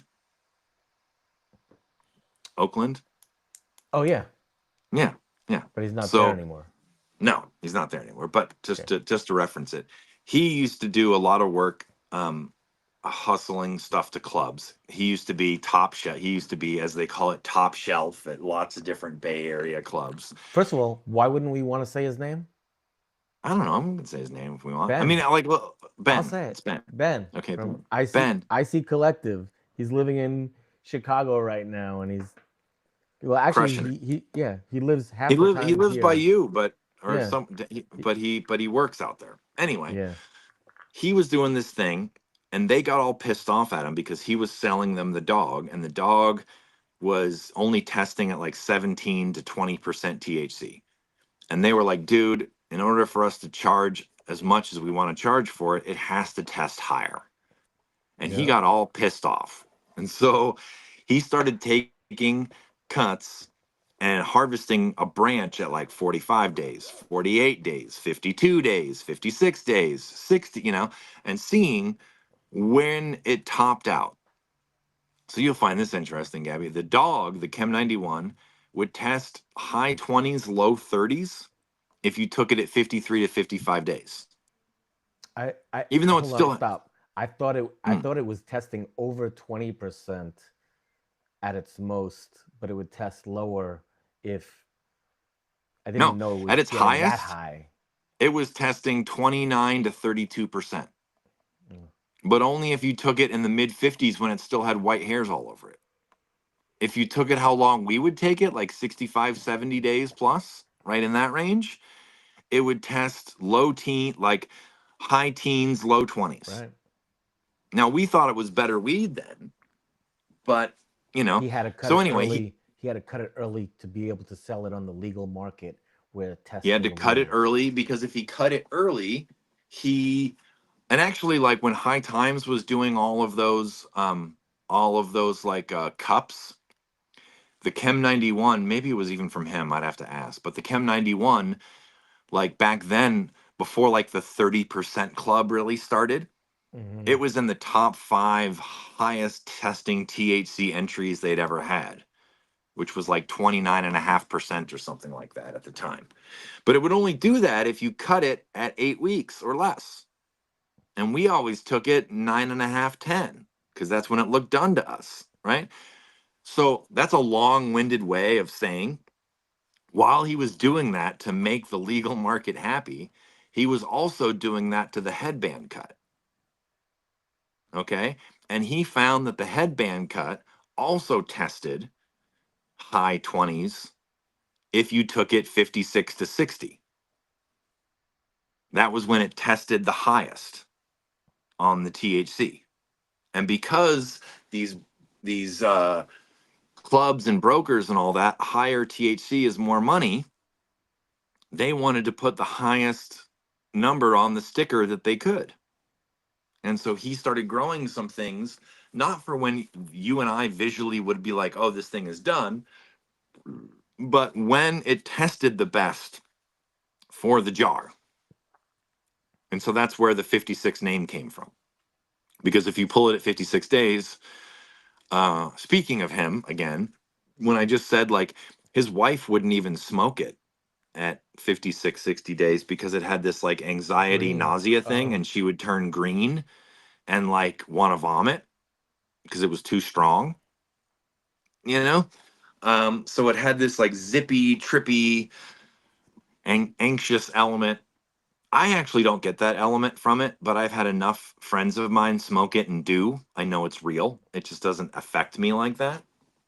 Um, I to me the biggest issue with cutting the 91 early mm-hmm. is and it's actually the same thing with the sour. It's generating its terp profile, during that last I'm week or aware. two. Yeah.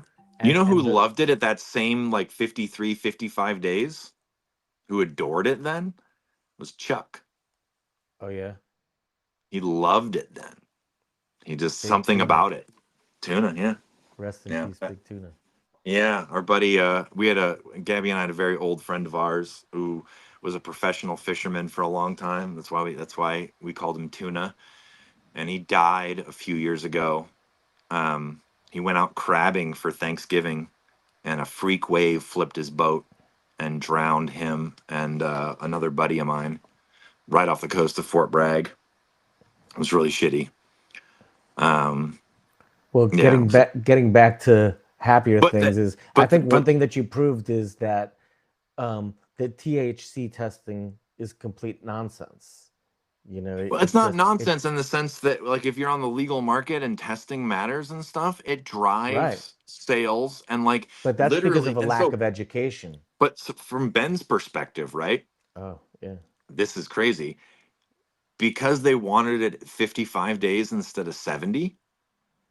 That allowed him to do an entire extra rip of dog a year because, as math, the way the math works, 5 rips of 70 day cut is a year, but six yeah. rips of a 55-day cut is a year.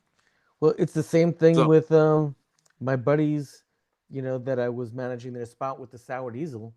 Is like they they insisted on that day that we have completed 8 weeks. That room needs to be cut down, and tomorrow it needs to be planted. And hmm like the shit was not ready, and it did not matter because it all got sold. And so, like yeah. when I look at this sour diesel that I'm smoking here today, I think it was better than that. And so So I just people should. So that's really where the origin. That's kind of how the 56 name came about, was because we were searching for some kind of moniker to add it to the headband name. I rejected the murder cut. I was like, we're not calling it that. That's awful. No way. not doing that. No, we're not. I'm not doing. No, I'm not. I'm not lending my bullshit to that. But then we called it the 56 because it was the most potent, and then people would be like, oh, bro, how could you do that? It's not done then, you know. And I would and you, but I just explained the story as to why. So anyway, um, the 56, I got it in '06 or so. I think probably the same year I got the Chem D. Um, it's a lovely OG. It might not be as blown out and frosty looking as some of them, but it's really, really, really potent. It's probably the most potent OG that I personally have ever consumed. Um, and it's a really nice plant, and most of the people that try it really like it. And you can take it anywhere from 56 to 70 days, and you'll probably be happy with it. Listen to You know? this. You're gonna love Uh, this. So I'm so rude. I'm ignoring our audience and you, and I'm texting Ben while we talk. oh, Jesus. And I'm just, well, because I just wanted him to watch, right? And so he says, "The cut I have sucks. You can tell him I got it from AJ a few summers ago." Then I'm not sure what you mean. He says, "Because of the murder in LA." He says, "I go before 56." So Well, there's you can tell him if, two funny things about it. Number one is that he goes earlier, but number two, that he got it from AJ. So it's like maybe well, he's got here's to the get it, deal. I mean, message him right now. If he doesn't have the one that if he doesn't have the one that he he knows he wants, can have it. he can I definitely get it you back know from us, dude. yeah, Like, I mean, there's no, but no, what I'm I would, saying no, but what I'm saying is he knows he can have it from us. yeah, Like, he could definitely you have know, it. He could definitely I'll have it from me. he's my bro. He can have There's, anything I have, you know. so, so anyway, So, that's where the 56 came from. We just needed to add a moniker to the headband name. oh, he It said was he was all, talking about the sour from AJ. oh yeah, okay, well, He says he got the sour from AJ, and he goes way before 60. yeah, no, one thing that's really funny about Ben is that he is not shy on his opinions. Um, I actually think yeah, he's very shy on his opinions. not to me. Well, not right, but like Like, I remember, dude, when I got he the, has a lot of dirt on people that we know that he just no, I don't mean doesn't dirt. say I his mean, like, name. straight up, like, in '06, we'll skip over most of the story, but in '06, after the D got brought out to the West Coast, it got mommed up in his mom room. And when it got big enough, he took cuts of it, and I went down to Oakland and got cuts off him because it had just come from the East Coast to the West Coast, right? And at the time, he had the Chem 1, 2, 3, 4. Okay, the two or three are lost, you know, and all this different legends and all this different shit. And I remember like being like, dude, you should give me those other chem cuts. And he's like, dude, I'm gonna be your friend and not waste your time. They all suck ass. This is the only good. This D thing is the only good one. These other four, he's like, I'm gonna get rid of them soon. They suck compared to the dog or the D. And so I didn't get him from him because he was like, I'm not gonna waste your time. They suck ass. That's what I mean. He was opinionated. He's like, they suck. You know. So anyway, that's the 56. They decided to rename an OG headband to cause themselves less stress. Then when it leaked in the bay to various people, Ben's one of them. I'm another. We have some other mutual friends that all same kind of general time frame. It all leaked to us. Um, we never knew because it got sent. It got given to us as headband. We never knew which OG it was. Mojave and Josh D and some other guys all say it was the first one because of like the chain of command, but I have no idea. You know, but I can tell you it's a really great OG, definitely OG. It's not a lot of people used to lie and say that like they didn't know that say that it was like the headband, it was like the mother of sour. You know, it's definitely not that headband. They chose headband to try to throw off the fact that they had an OG they weren't supposed to have. So that's it. And I guess I've had it since '06 or so. So that's 20 something years, I guess now. So that's the 56 story. The LA, I can't hear you. I have a trash truck outside my house, super noisy, so I had you muted. Um, Before you go, people always want to ask, like, do you have any tips for growing, these plants? So, do you have anything in specific that you? I mean, we can't go into too long of a discussion, but Yeah, sure. So um the most in my opinion, most OGs um don't have like a prolific root system. So like for instance, if you were trying to growing like an OG and a sour in the same room, um the sour is going to drink way faster. Now obviously this can change depending on what style you're growing or whatever. But I think Kush really likes dirt, you know, and it likes a moderate watering cycle. It can handle heat. It doesn't really tend to fluff out all that much. It can handle some pretty decent food, whether it's organic or salt. But I wouldn't overwater it. alrighty. That's you know So that's the 56th day. Tell us about the LA. the LA is a longer story. Um, I'll leave some parts of it out, but my buddy, Why? why? Yeah, are they boring? Are they sensitive? Like you don't want to like. They're kind of Uh, sensitive. I mean, I guess I okay. could say it. It's No, not no, like no. I mean, like it's not like, what I'm saying is like you don't want to get other people in trouble, or oh, I like, couldn't get him or in trouble. He's dead.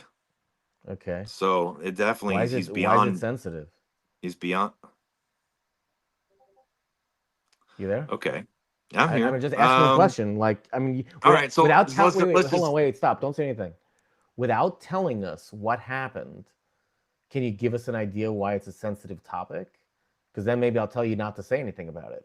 If it's, you know, You know how a lot of people used to make their living on Dead Tour? yeah, It's related to that. you should tell the story. Everyone wants to hear that shit. And like you said, he's dead. Is anyone being hurt by it now? All right, fine. So okay, so I had a buddy. Okay, um, that I had a buddy from Dead Tour, and his tour name was Mandelbrot. Okay, for people that don't know, Mandelbrot is like a fractal. Okay, if you type in Mandelbrot into your phone or something like that, it'll like it's like a series of maths that lead to fractals or whatever. And so Mandelbrot, his girlfriend at the time, Manzanita. Um, so for people that don't know, a lot of people that hustled on in the dead scene back then, they took on nicknames or fake names. to protect themselves. So you wouldn't know their first and last name. You would just know, you know, like that way, if like someone got in trouble, it's like, who'd you get it from? Oh, I got it from Mandelbrot, which is a lot different than someone's first and last name, right? So anyway, um, Mandel and I came from the same scene. We had the same background. We had a lot of mutual friends. One of them was Gabby and my buddies, Joshua, who was a really close friend to both of ours for a long time. I'm still pretty good friends with him, actually. And so we were all friends. And Mandelbrot did Mandelbrot things, which was mostly um, tripping related. And that's pretty much what he did. And then there's a very famous story in Rolling Stone where this guy got busted moving his lab to a missile silo in Kansas. You ever hear about him? So he got busted. This guy, his name's Leonard Picard. You can actually look him up. And when Picard got busted with the silo, it was so famous, it was literally like a giant expose in Rolling Stone. And it was the largest L bust that had ever happened in decades. It was a real big deal. Everybody got terrified.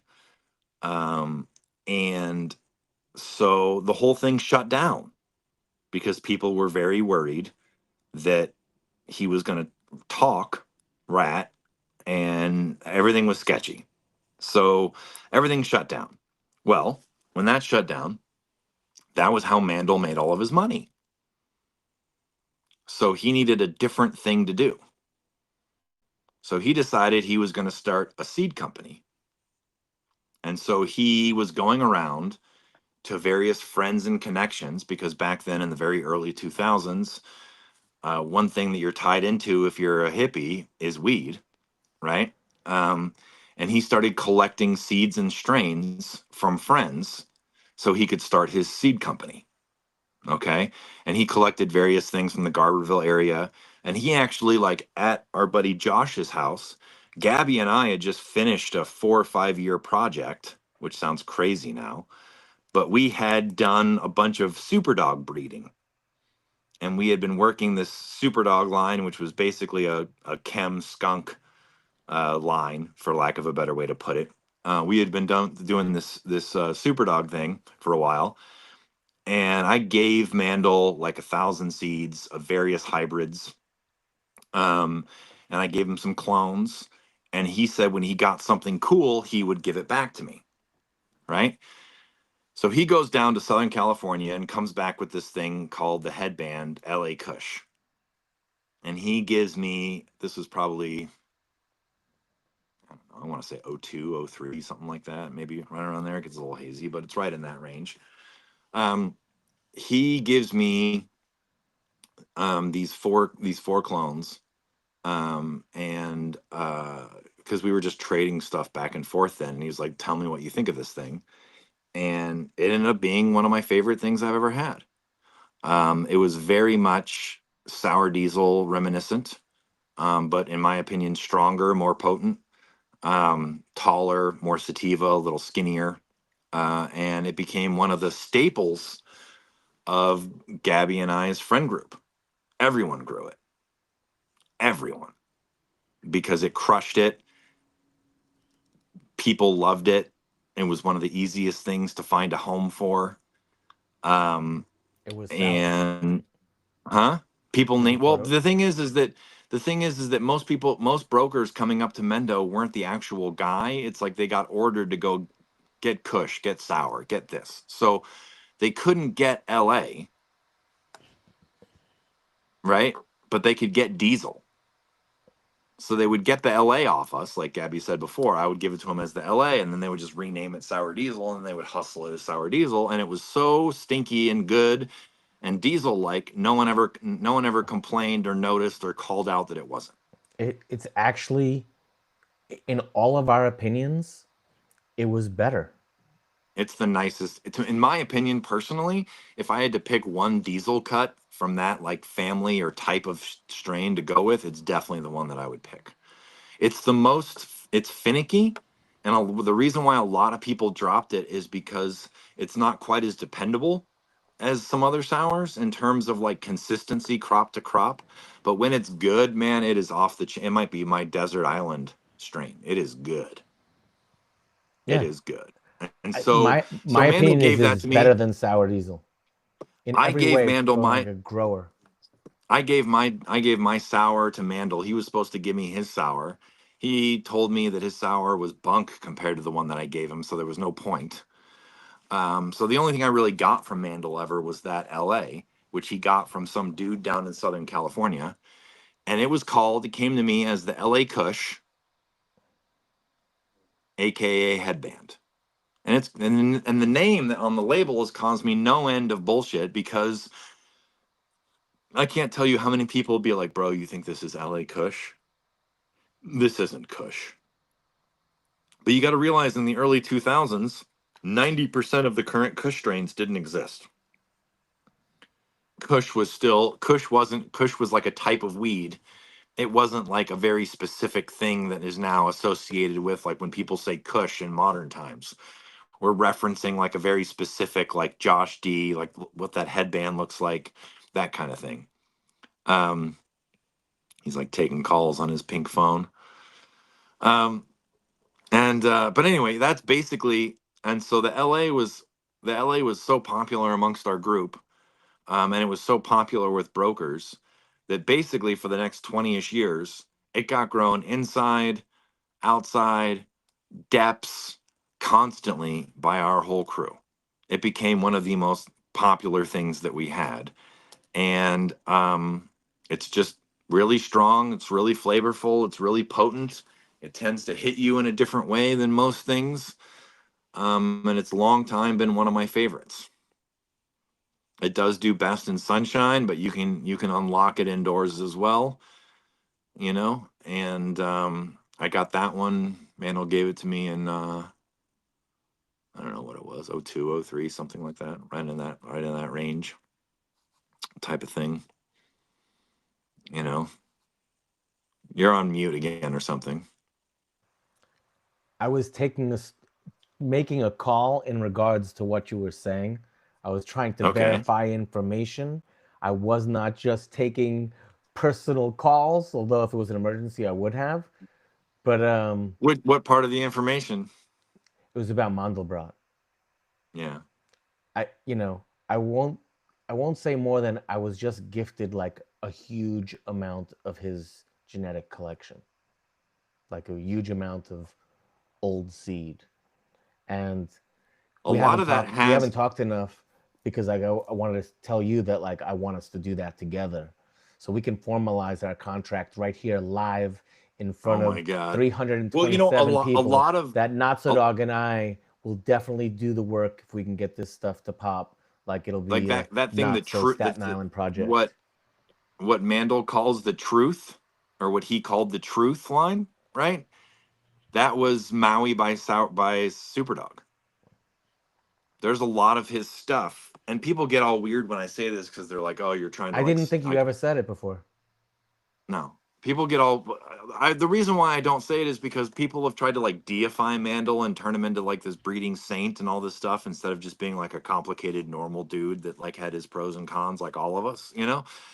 Um but you know, people don't realize back then like when Gabby and I were making tons of seeds, we literally had nowhere like there was no social media, there was no easy way to sell any of them. We had these like Gabby had these ideas that we were going to turn into a seed company, but we literally had no outlet. The only seed companies were European at the time. You know, the internet was rudimentary, you know, all that. And so we literally would give friends like, you know, I think I gave Mandel over 1,000 seeds. Like Gabby and I had jars of seeds that we did not know what to do with. So can Like I tell? all of our huh. I want to tell a story. Um, I I'm trying to figure out how to tell the story properly without saying things. But anyway, I had some of my seeds or our seeds in Holland. And I went to like first, I went to everyone, you know, to give them our seeds. I didn't even want any money for them. That's how worthless they were. I mean, they weren't worthless. Like what I would do to have those seeds, but like nobody wanted to buy them, right? And you know, the way it started was I'd go to Holland and I'd go to the coffee shops, and the weed was good, but it wasn't as good as what we had. And I Hmm. actually wanted it to improve. As far as hazes, they always had good hazes, but that wasn't my thing, you know? And so I had this idea like I could bring over genetics. I could get them seeds. And so I brought them all this stuff, and all I wanted in return was Was we when you were there? Yeah, was weed when I was I there. remember. And Hmm. they were like, none of those seeds popped. And it's like at this time, those seeds were fresh. We were popping them. Like Yeah. they Oh were yeah. all popping, but they were like, yeah, none of those seeds would pop. And this kind of just reminds me of another conversation, and I'll just be brief about it.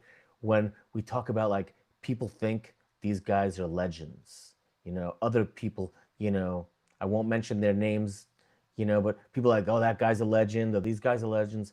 But like until they really know people, or like All what a legends are legend human is. beings. Yeah, a legend is just a story, you All know legends are human beings. It might mean that human being might have done something important or amazing or like groundbreaking or what have you, or but shitty. there's there's well, probably too, because they're human beings.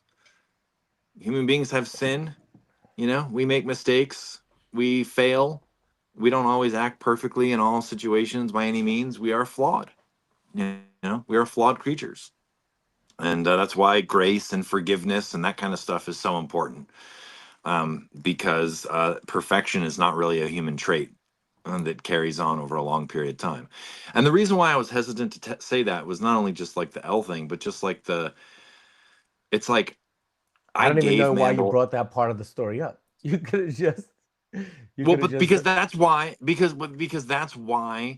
Mandel became a breeder, was because the thing he was doing before stopped for years out of fear, and he had to figure out a different angle within the hippie community of how he was going to make it. It's not like he'd never done anything with weed or anything like that before, but it was just like the gist of his life was like doing this other thing. That other thing got shut down, and he decided to jump both feet into making seeds and becoming a breeder. And so so what he did is he went to his various dead and hippie friends and his various connections, and he collected as many seeds or clones as he could to get started. And then he started making his own choices and his own selections and his own decisions and made his seed company and did all that type of stuff, you know? But like if I've said that to people before, like in private, and they're like, "Oh, you're trying to steal his thunder." I'm trying to steal how? his thunder. Like because it's like, "Oh, he started with a bunch of stuff from us." Hmm. But it was like But hold on, it wasn't just us.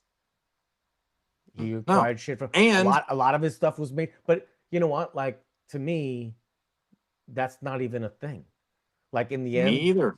in the end, he still has to do the work.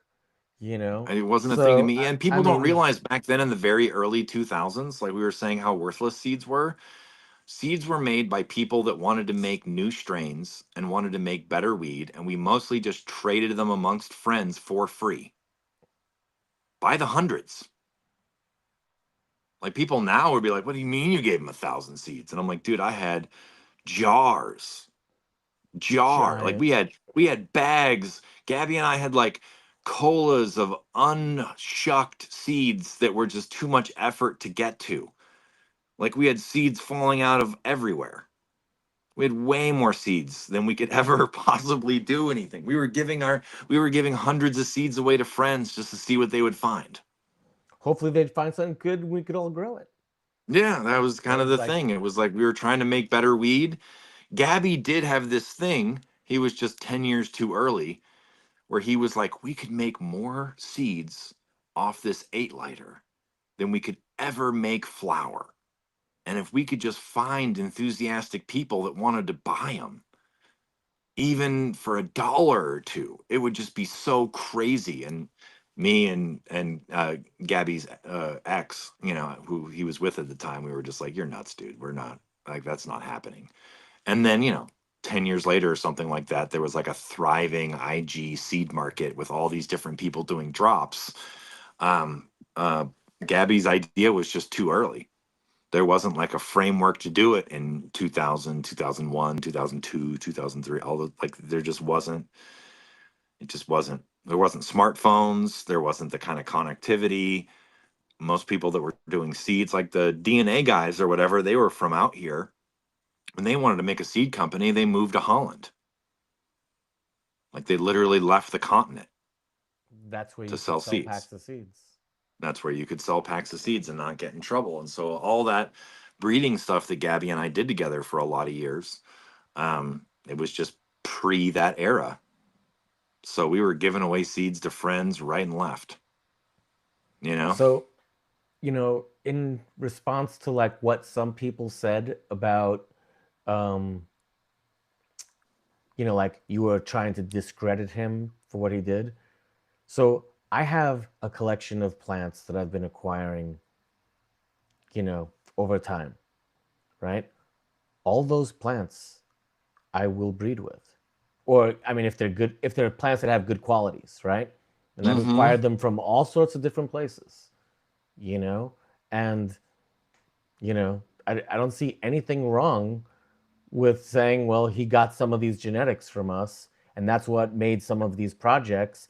I That's don't either. just, like telling the lineage the way it is, I mean, it's when if you you think don't about do it, that. Now, it's if you know that you got something from somebody and then you try to hide that, that's not cool, right? that's not cool. I mean, And I all mean the that's stuff that kind of what Gabby and I happened were working actually. with back then came from someone else. I mean, Gabby got the chem from Greg. We got the super skunk came through Neville. We got I can never remember who those dudes were, but we got the warlock and the black domina from some of Gabby's friends in Sonoma. I got the Maui. We had this. We had the that. Like basically everyone. It's almost no one that can be like, yes, I created this. This is mine. It's almost all trading amongst friends or collecting things. Almost any breeder you ever know of, in order to get started, they had to collect genetics from someone that came before them, and then they put their own spin on it, you know? But anyway, that's the LA. Any He any gave different me, growing tips, or would you say that it grows similar to the 56? oh no, it's a totally different plant. The only I relationship mean, to it is they both have, any quick tips you can give people on it growing? doesn't like, it doesn't like light heat, although it seems to do just fine with sun heat, but it doesn't like lamp heat. It gets really tall, so you either want to top it or you want to bend it when it's still bendable and take away some of that height. It eats, especially calcium, like a mofo. So a lot of people find it hard to feed if you're used to growing like Cushmints or cookies or different things that are light feeders, and you try to grow that thing. She's hungry. When she's hungry, she variegates. When she's not hungry, she looks perfectly fine. And she goes 10 to 11 weeks usually, sometimes 65 days. Far longer She's than got a bit. 56. Well, that the 56 is a totally different plant, but Yeah. the LA is generally speaking a 65 to 77 day. That's the window for most people. I usually take it low 70s, but I have had it go 11 before.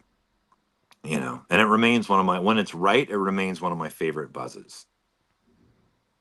I think the LA is kind of like, and I know there's another strain called super sour, but Mm-hmm.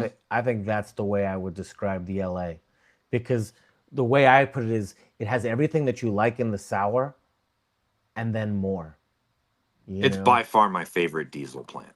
If I was to Yeah. like call diesel a family of cuts that exhibit different things, if I had to pick one of them, I would pick the LA 100%. Yeah, I think You I know, agree. People will be like, well, you don't like your sour? And I'm like, no, I like it just fine. I'm just saying this one is better for me. I personally like this one better. Like the LA does this thing to me, and it's done it to me hundreds of times where it's like I'll get super baked on it, and then I'll go like run errands for the wife or something, and I'll be in like the grocery store, and it'll be like a little bit of like Twilight Zone. And I'll be like, why did I go out in public? And all I'm doing is like standing in the checkout line, but I feel weird. Like, I've made that mistake. I've made that yeah, mistake like before, so I I'm feel weird. And I'm trying like, not to why do am it I doing today. this? Is not. And so it's got this like zippy, unusual, like if I'm chilling with friends, like if Gabby and I are on the couch or like, or me and another buddy are chilling out somewhere, like that high is completely comfortable. If I'm in public, it's not always super comfortable, you know? So that's that. Okay, well, so how about your sour? I A know that it's a sour. limited story to your sour. I've heard it before, so Yeah, the sour got sent out from the East Coast to the Bay in the very early 2000s. I got it. It was helpfully labeled sour diesel. It came with no backstory, and we've held it since. And it seems to be of the diesel family, it seems to lean a little bit more towards like the skunk end of things, not necessarily so much like in the aroma. Like I'm not saying it's like rank skunk or anything like that, but I just mean like in its structure, how it chunks out, it's a little faster. Um, it's more dependable than the LA, but it has a lower ceiling in my opinion. It's still really nice weed, but it's not quite as powerful. It's less finicky and it's easier to grow in general. And it throws really nice chunks. Um, and it's a little faster too. I think that one's more like mid 60s rather than like 70, 77. So a little faster, a little chunkier, a little more dependable, less finicky. Still definitely sour diesel. so I And I've put. had it. I've had Go it ahead. since I don't know. I got it around the same time, so it's like I've had it forever. But I So don't have any cool backstory. I guess that's going back to the um, original point. Is the sour diesel? It's never been lost. It's But I mean, I like don't know. Like, it's such a did I silly get the thing to original say. sour diesel? Did I get a No, bag seed? no, but the plant that you've kept as sour diesel for this amount of time, you haven't lost. Yes, You that is know, correct. so I don't know anything about its backstory. Could be a bag seed of sour. Could have been this. Could have been no idea. Literally, it came from the East Coast, labeled sour D to the Bay. I don't know anything about it before it got into my hands, as far as that goes. And what's funny about that, maybe I'll add this to it, is that for years it was the only sour that we had, because now it's obviously it's obvious that there's a lot of different named cuts. I thought there was one sour diesel and I had it. So why try to go acquire it from someone else? And I am not someone, Gabby knows this, I'm not someone that would go out and get flats of cuts from people. I was much more the person that would get a plant, mom it up, make my own plants, and then from that point on, I'm making my own cuts for my own needs. So I was never out like going about like being like, oh, dude, my hunting. depth's coming up. Huh? Oh, I was never like, oh, I need 150 cuts for my upcoming depth this spring. I'd be like, oh, I need 150 cuts for my dep. I better take 250 cuts, you know, a month before I need them. And then I'll pick the best 150 out of that 250 and ditch the rest. And so for a long time, I didn't realize like the Shroomy, the Amish, the Joe B, the ECSD, the New York City Diesel, the AJ, like those are all early forum names. And now there's like the Weasel Diesel, the Catskills cut, the Hunter Mountain cut, the A cut, the we can whatever. There's a billion names. Mine didn't come with a name, it just said Sour D on a yellow label. stuck in Rockwell, Well, so one thing rooted I want to plant. say about the Notso sour is Mm-hmm. I had never grown it till this year. Like, that Okay. cut Yeah. when I got it from you. And I put it in my backyard to pollinate it. And it was grown in like really brutal conditions. It was because I put the plant out in like September. I was like, oh man, I should just put this out and pollinate it. I had the pollen already. And um, so it's just like, let's see what happens. Anyway, um, it did get seeded and successfully harvested the plant. And when I'm de-seeding it, it smells like the best sour diesel. And I smoked it. There wasn't much flour, because it was this little plant that I pollinated outside in the shade, you know. But Mm-hmm. but what I smoked, it's clearly sour diesel, So what's So interesting about it, I have one more thing to add, go is ahead. that my buddy Caleb, who everybody knows mostly as CSI Humboldt, he's the most prolific breeder I'm aware of at this particular moment, you know. And he's a close friend of mine. A number of years ago, we decided we were going to trade a bunch of strains to each other that we had the same thing of and see if they were the same. And we did this with the dog, we did this with the Chem D, we did this with the sour diesel, we did this with any number of things. The dog ended up being the same. But what's interesting is that the sour, he hits me up and he's like, dude, this sour that you have. And I'm like, yeah. He's like, it's the first one I ever got. And I'm like, okay. And he's like, so I got this sour and I grew it for a few years. And then I had a huge outdoor rip that did really well for me. And he's like, I retired for a year and I spread out my cuts with close friends. And then the next year, when I started growing again, I got them all back. And the sour that I got back wasn't the one that I had lent out. It was a really nice one, but it was different. It wasn't the one. I'm like, okay. He's like, so that's the one that I use. He's like, but this one that you gave me, he's like, that's the first one I ever grew.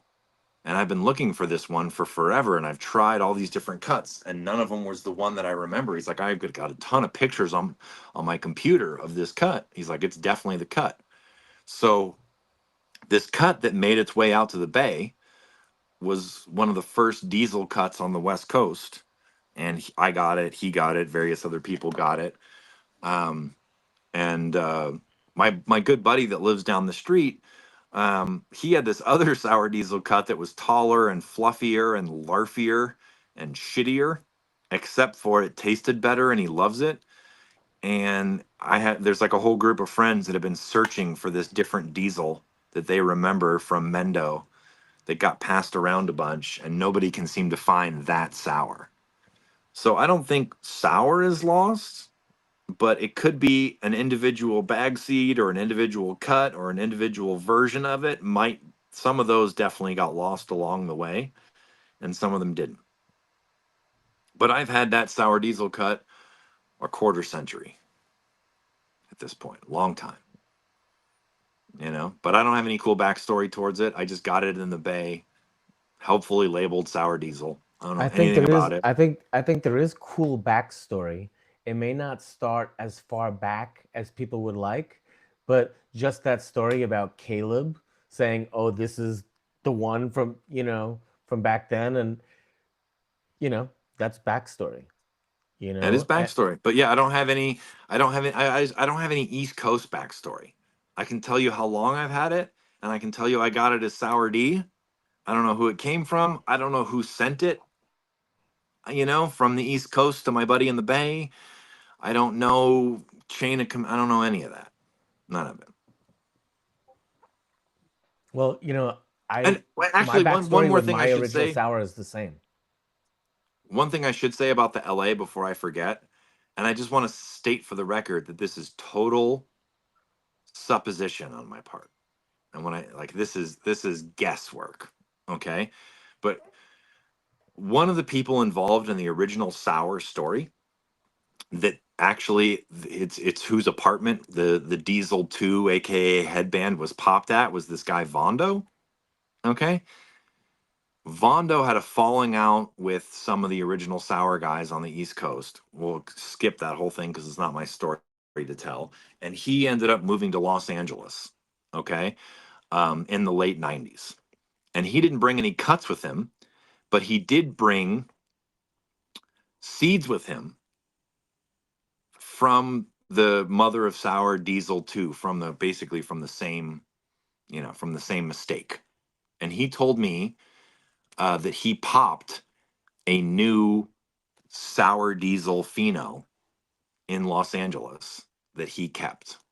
And so I've always wondered, I've never been able to get it to him, but I've always wondered if my LA Kush, aka headband, could be from those seeds, because it's obviously so closely related to Diesel, you know? Like it's a Diesel Pheno of some kind. But then how did it end up in LA in the late 90s to where I could get it a few years later? So that's just guesswork. It also could be just like how I got the sour. Somebody from back east could have sent a cut out to the LA, and then a couple years later, we got it as somebody renamed it, and we got it as LA Kush, aka headband. Don't know. You're on mute again, at I least was for me. coughing. No, it's because I was hitting this fucking Yeah, because thing, you did. which is crazy. Yeah, Trying to incapacitate myself for the second half of the show, or the maybe not second second half. half. We're like 2 hour. We're like 2.5 hours in, dude. I might. Well, all right, we'll I might finish need. it soon. You need I need a some coffee and a bathroom break here shortly. Jesus. um. Oh, what I wanted to say is that the Gaby Staten Island sour diesel. When I, it's so funny because, like you said, to get such a wide variety of response from people. But one of the responses people gave me about it was, "That's the wing wang." Okay, and Okay. they were saying that's the wing wang. Why are you calling it the Gaby Staten Island? And not to tell the whole story, but I didn't know it was the wing wang. I actually had never even heard of the wing wang at that point, because like I wasn't like playing this like what's the name of all these different fucking sours, right? Um, but I gave it to Wing Wang, and his response, he grew them side by side, and he says they don't grow exactly the same.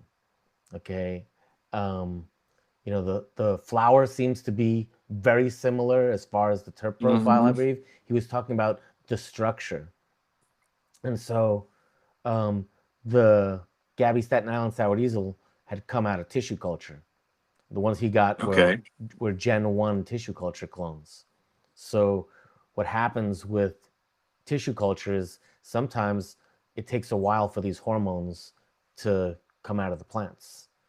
And And for so people that don't know, just real quick, AJ, I believe he can call me out on if he wants, but I believe AJ bought a sour cutting in 1997. Okay. And he was more a hustler broker than a grower. And so he gave this cut to his grower buddy to grow for him so he could hustle. And that guy is Black Rabbit, who Gabby was just talking about. He's who the Wing Win Wang. Wang. The Win Wang is supposedly the very, very, very first cut that AJ gave to that guy to grow for him after AJ got the cut. So it's supposedly the first AJ, because there's been a few AJs. Yeah. But in order for him to differentiate, he decided to call his the Win Wang or whatever the fuck it is. Well, no, I And can tell the story because he told it on the podcast before. Was he had this original cut. Then AJ started selling something else that he's like, oh, well, this isn't the same cut that I've had, you know? right, So yes, and he didn't want to be like, no, this is the AJ. Not the stuff AJ is saying is AJ. This is the AJ, you know? So One they just, time, one time, Ben told me that whatever sour are we AJ is talking about selling Ben is the again? AJ. Yeah, Well, he's like no, no, whatever. no, no, no. You know what it was? You're getting the story wrong, I think. Huh? That's what um first of all, I caught you. It doesn't happen often, but you're gonna remember this now. It was Greg Chemdog that said that.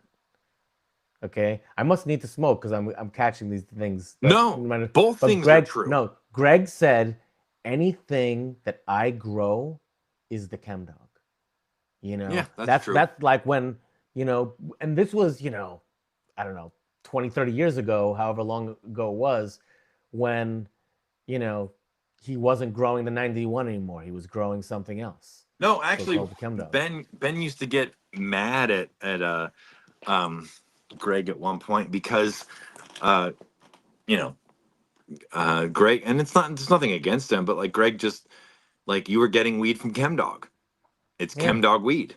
And so right. we applied a certain name, ChemDog, to a strain. And for Greg, it was more like, this is His brand. ChemDog because it's from me. I'm ChemDog. So Yeah. whatever you're getting from is, so he would call the D ChemDog. You know, it's ChemDog weed because I'm ChemDog and it's my weed. Therefore, it's ChemDog.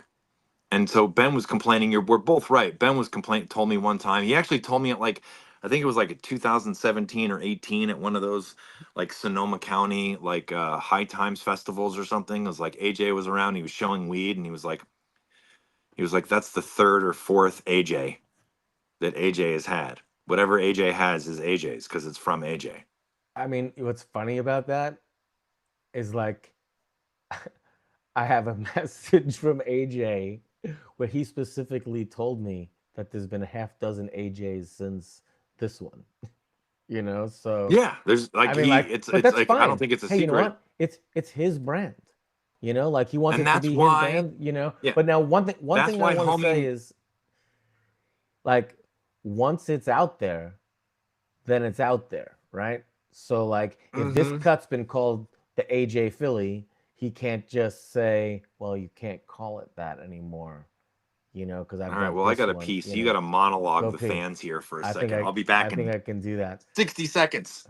Oh, now that he put me on the spot, I could have talked for hours, but now I'm on the spot. I'm like, holy shit, maybe I am really sour diesel high. But anybody have any questions? Uh, we all have certified AJ cuts.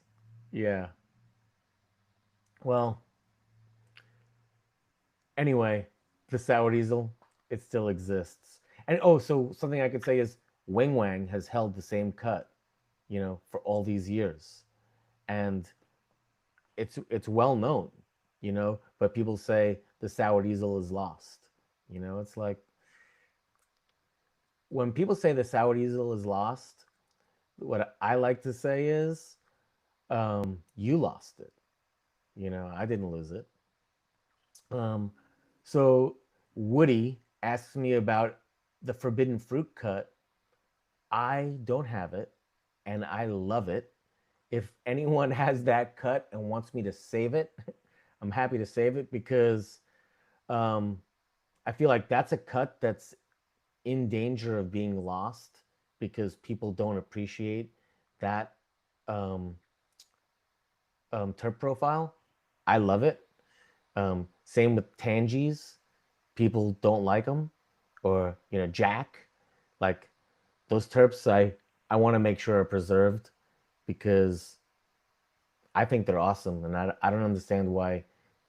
If I want to start some shit, I like Tangy terps. So I'm sure there's a million people that are gonna say they don't. Grateful cultivator, you hate Tangy terps or what? Oh, something that I can say while we're waiting is next week we're back with Wow Women of Weed with our friend Sunshine and Sarah Koya and the Grateful Cultivator will be hosting. And if I'm nice, I think they might just let me join them. So, what have you guys thought about um, that podcast? I hope you guys have seen it. You guys checked out our Women of Weed series.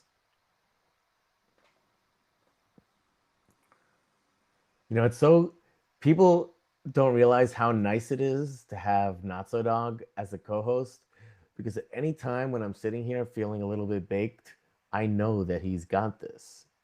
Like he can just talk for days and I love listening to him. So don't walk out on this with him. No, I'm not going anywhere. I can handle myself. I just wasn't 100% ready. Didn't have any notes prepared or anything like that. So, but I really appreciate you guys. We have 325 people just on YouTube that are listening to me ramble while I'm Yeah, as I'm back. Happy Valley Farm says half baked, and it's like no, I'm fully baked. I avoid getting baked because I have to talk a lot and I want to like keep my trains of thought all going and it's hard to. But Hmm. yeah, if we're gonna talk for 2.5 hours in a row, there might need to be the occasional bathroom break. You know? I get it. I made sure to drain myself prior to that. Anyway, there's one other strain that you've given me that we haven't offered yet. Um, but I know the story is historic. Do you have enough time to tell the story about the Mendo Perps? Sure. Um, Hold the on. Mendo You see how P. easy it is now, guys? Now I just sit back and being stoned is Oh my fine, god. right? Like Uh, I just handled my responsibility. Now I just sit back. I had I had a buddy of mine that was into glass blowing back when glass blowing was pretty like rare, not very well known activity, and um, he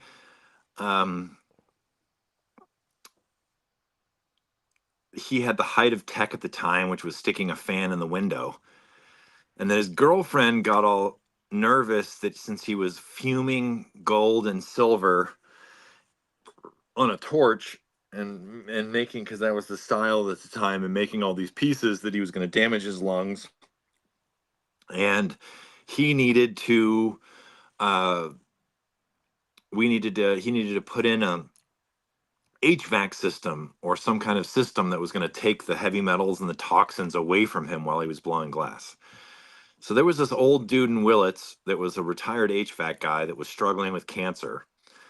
And we paid him to install an HVAC system in my buddy's garage so he could blow glass. Like 14 miles of wind blowing away from the torch at the time and taking all the heavy metals away and such. And he was battling cancer. And some of you know, but not everybody, when I first moved here, the reason why I moved here was that my ex was also battling cancer and undergoing chemo. And one of the ways that we helped with her nausea um, with the chemo treatments was smoking weed. So that's actually what got me to Mendo. And I felt bad for dude. And so I gave him a bunch of water hash and some ounces of weed. And I was just like, I hope this helps with your chemo. It's helped my ex. Right. And he was like, "Oh, dude, I can't afford it. I don't have any money, And I was like, I don't care. Just take it. Hopefully it helps you." So anyway, we're working on this HVAC project or whatever to try to get my buddy's garage situated. And homie comes back and he's like, "Hey, I don't have any money, but I did used to grow a bunch in the 70s and 80s, and I have just a few, but I have these old seeds and try them." So I grew these seeds and I got one female, and that female became the Mendo P. And I went and I showed it to him because at the time, this is like way before Urkel or Grape Ape or Granddaddy or any of that kind of stuff. And it was the most royal purple, crazy looking thing I'd ever seen.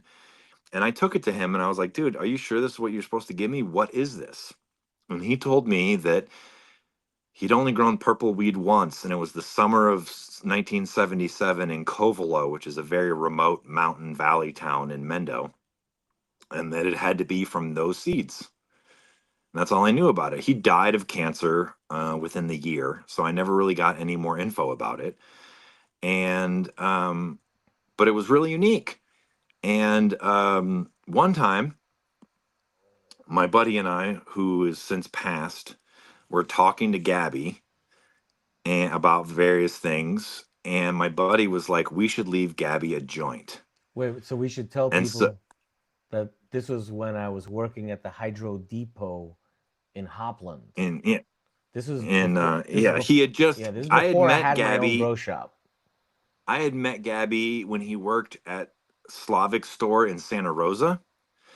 And then Hydro Depot. Gabby, yeah, the Hydro Depot. And then Gabby and Slavic allowed Gabby to become a minor partner in his business, and they opened a satellite store in Hopland.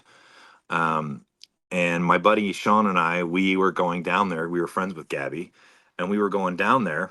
Gabby still lived in Sonoma at the time. I think he lived in Cazadero or something. And Sean was like, dude, Gabby's been helpful. Let's leave a joint and our number on his windshield. So Sean rolled a big fat joint of Mendo P, and we left that joint and a number. And then Gabby called us and he was like, what the fuck is that? And then, like, I don't know how long it was. It wasn't very long, but like a week later or something, I was having dinner at Gabby's house with him and his ex. And Gabby had the super skunk and the dog, and I had the Mendo P and some other things. And so the Mendo P is a beautiful purple plant. It's got super giant elephant leaves. It's pretty vigorous for how old it is, realistically speaking. It's low THC, but very high terpenes. And I know people will get on me for saying this, but it literally smells like nothing else in cannabis I've ever smelled. It has, in my mind, like a unique terpene profile. And basically, every time I smell something that smells like Mendo P, it turns out that it's got Mendo P in it somewhere. And so I just really, it was a random act of kindness. I gave an old man who was dying of cancer some free weed and some free hash, and he gave me some seed, and I got one female, and that's the Mendo P. So Yeah. something that I want to add in this case, the low testing of THC is Mm-hmm. accurate. It translates. So it's not like with Yeah. the 91 test low, but it's some of the most potent herb ever. The Mendo Perps is not very stony weed, but No. it's some of the most beautiful weed to smoke. Like Yeah. It's if very beyond flavorful the and it high, burns great. it's so pleasurable to smoke it. And then the crosses with it, like you said, it's one of those strains that if it has touched something, you always know, right? Because the terp profile is so unique and dominant that And the one thing that makes me maybe believe that homie's story is true is that the Mendo P tests right in the range that like when you read about like what late 70s and early 80s strains tested at, it tests right in that same very low range. well, so you say that like because people have questioned you in the past about Oh yeah, sure. and I'm sure Notsodog wasn't gonna get into this, but I'll just throw him under the bus anyway. But people will say, "Oh, you didn't pop the seeds of the Mendo Perps. This guy did," or that story sounds like bullshit or whatever. And it's just like, what when he got the cut or the seeds, people didn't make up stories like this. It like why? How does that story? How do you? And you've had it as long as I've known you, right? Yeah, So which is a long ass time.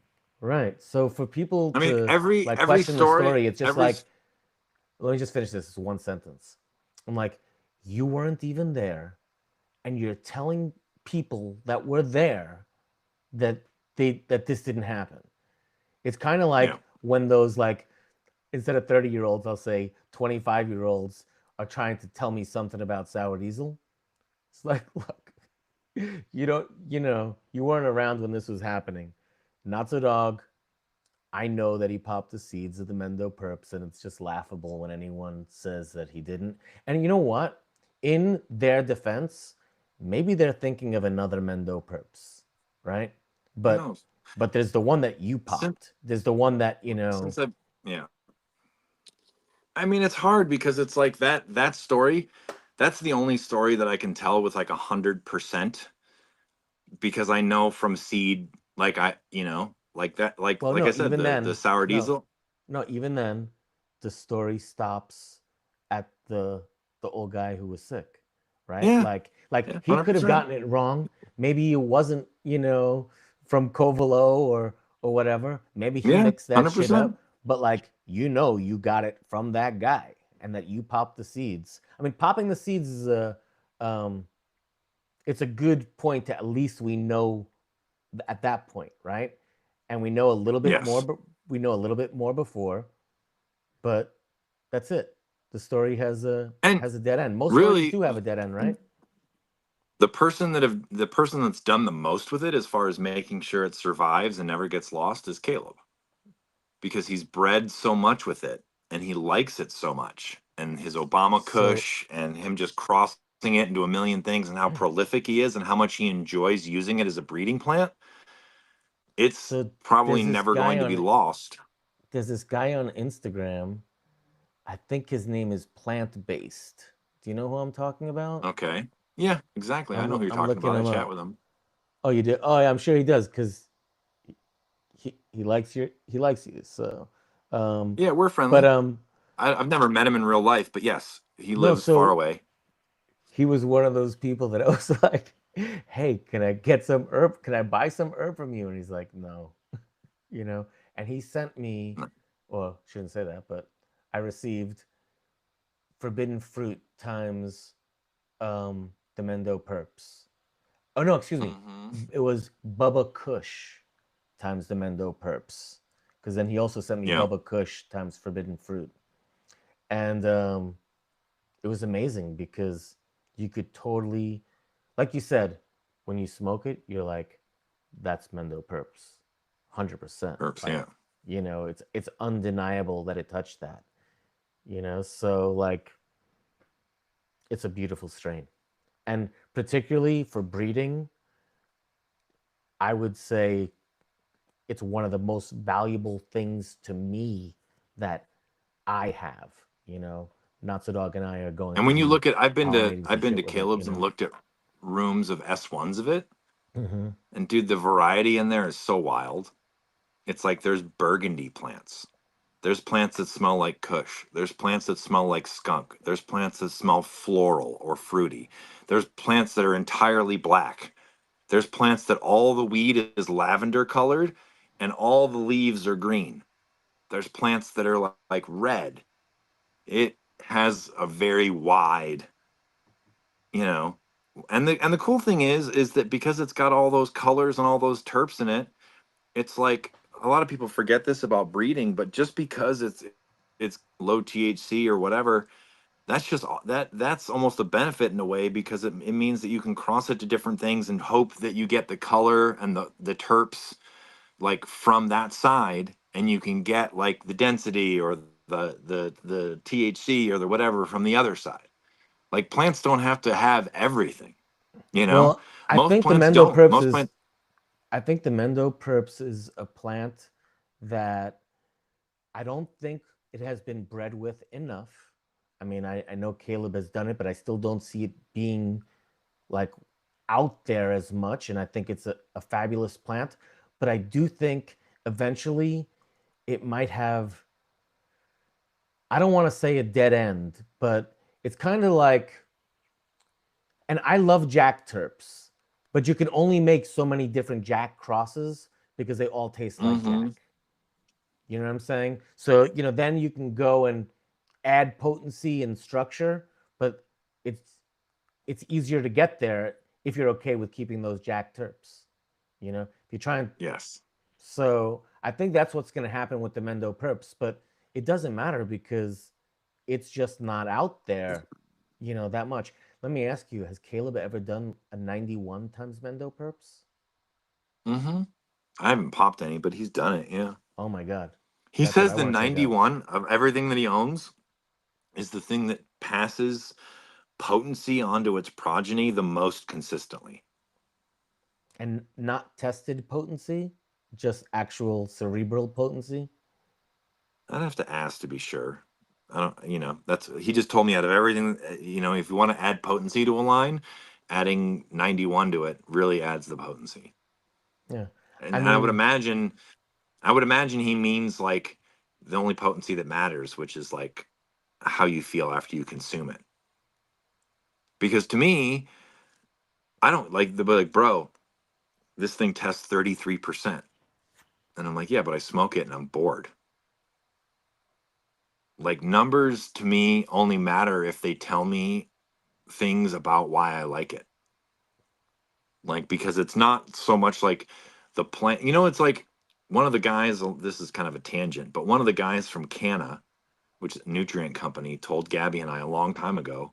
He goes, "We the people think the nutrient feeds the plant," and he's like, "That's not exactly true." He goes, "What feeds the plant is you pour the nutrient and the water into the media you're using. It reacts with said media if it's a reactive media, and then what's left is what the plant has." So it's not just like, and that's kind of how I feel like weed might be able to test high or test this or test that, but it's like the real test is like, what does it do when it interacts with humans? Because Right. that's what matters to us, right? Well, like I said, Like, I don't think the Mendo Preps is potent, and that's good in so many senses. How about we just put it like this? Not everybody wants to smoke 30-40% THC herb. You know, no. particularly And most of like that's a lie all to the begin with.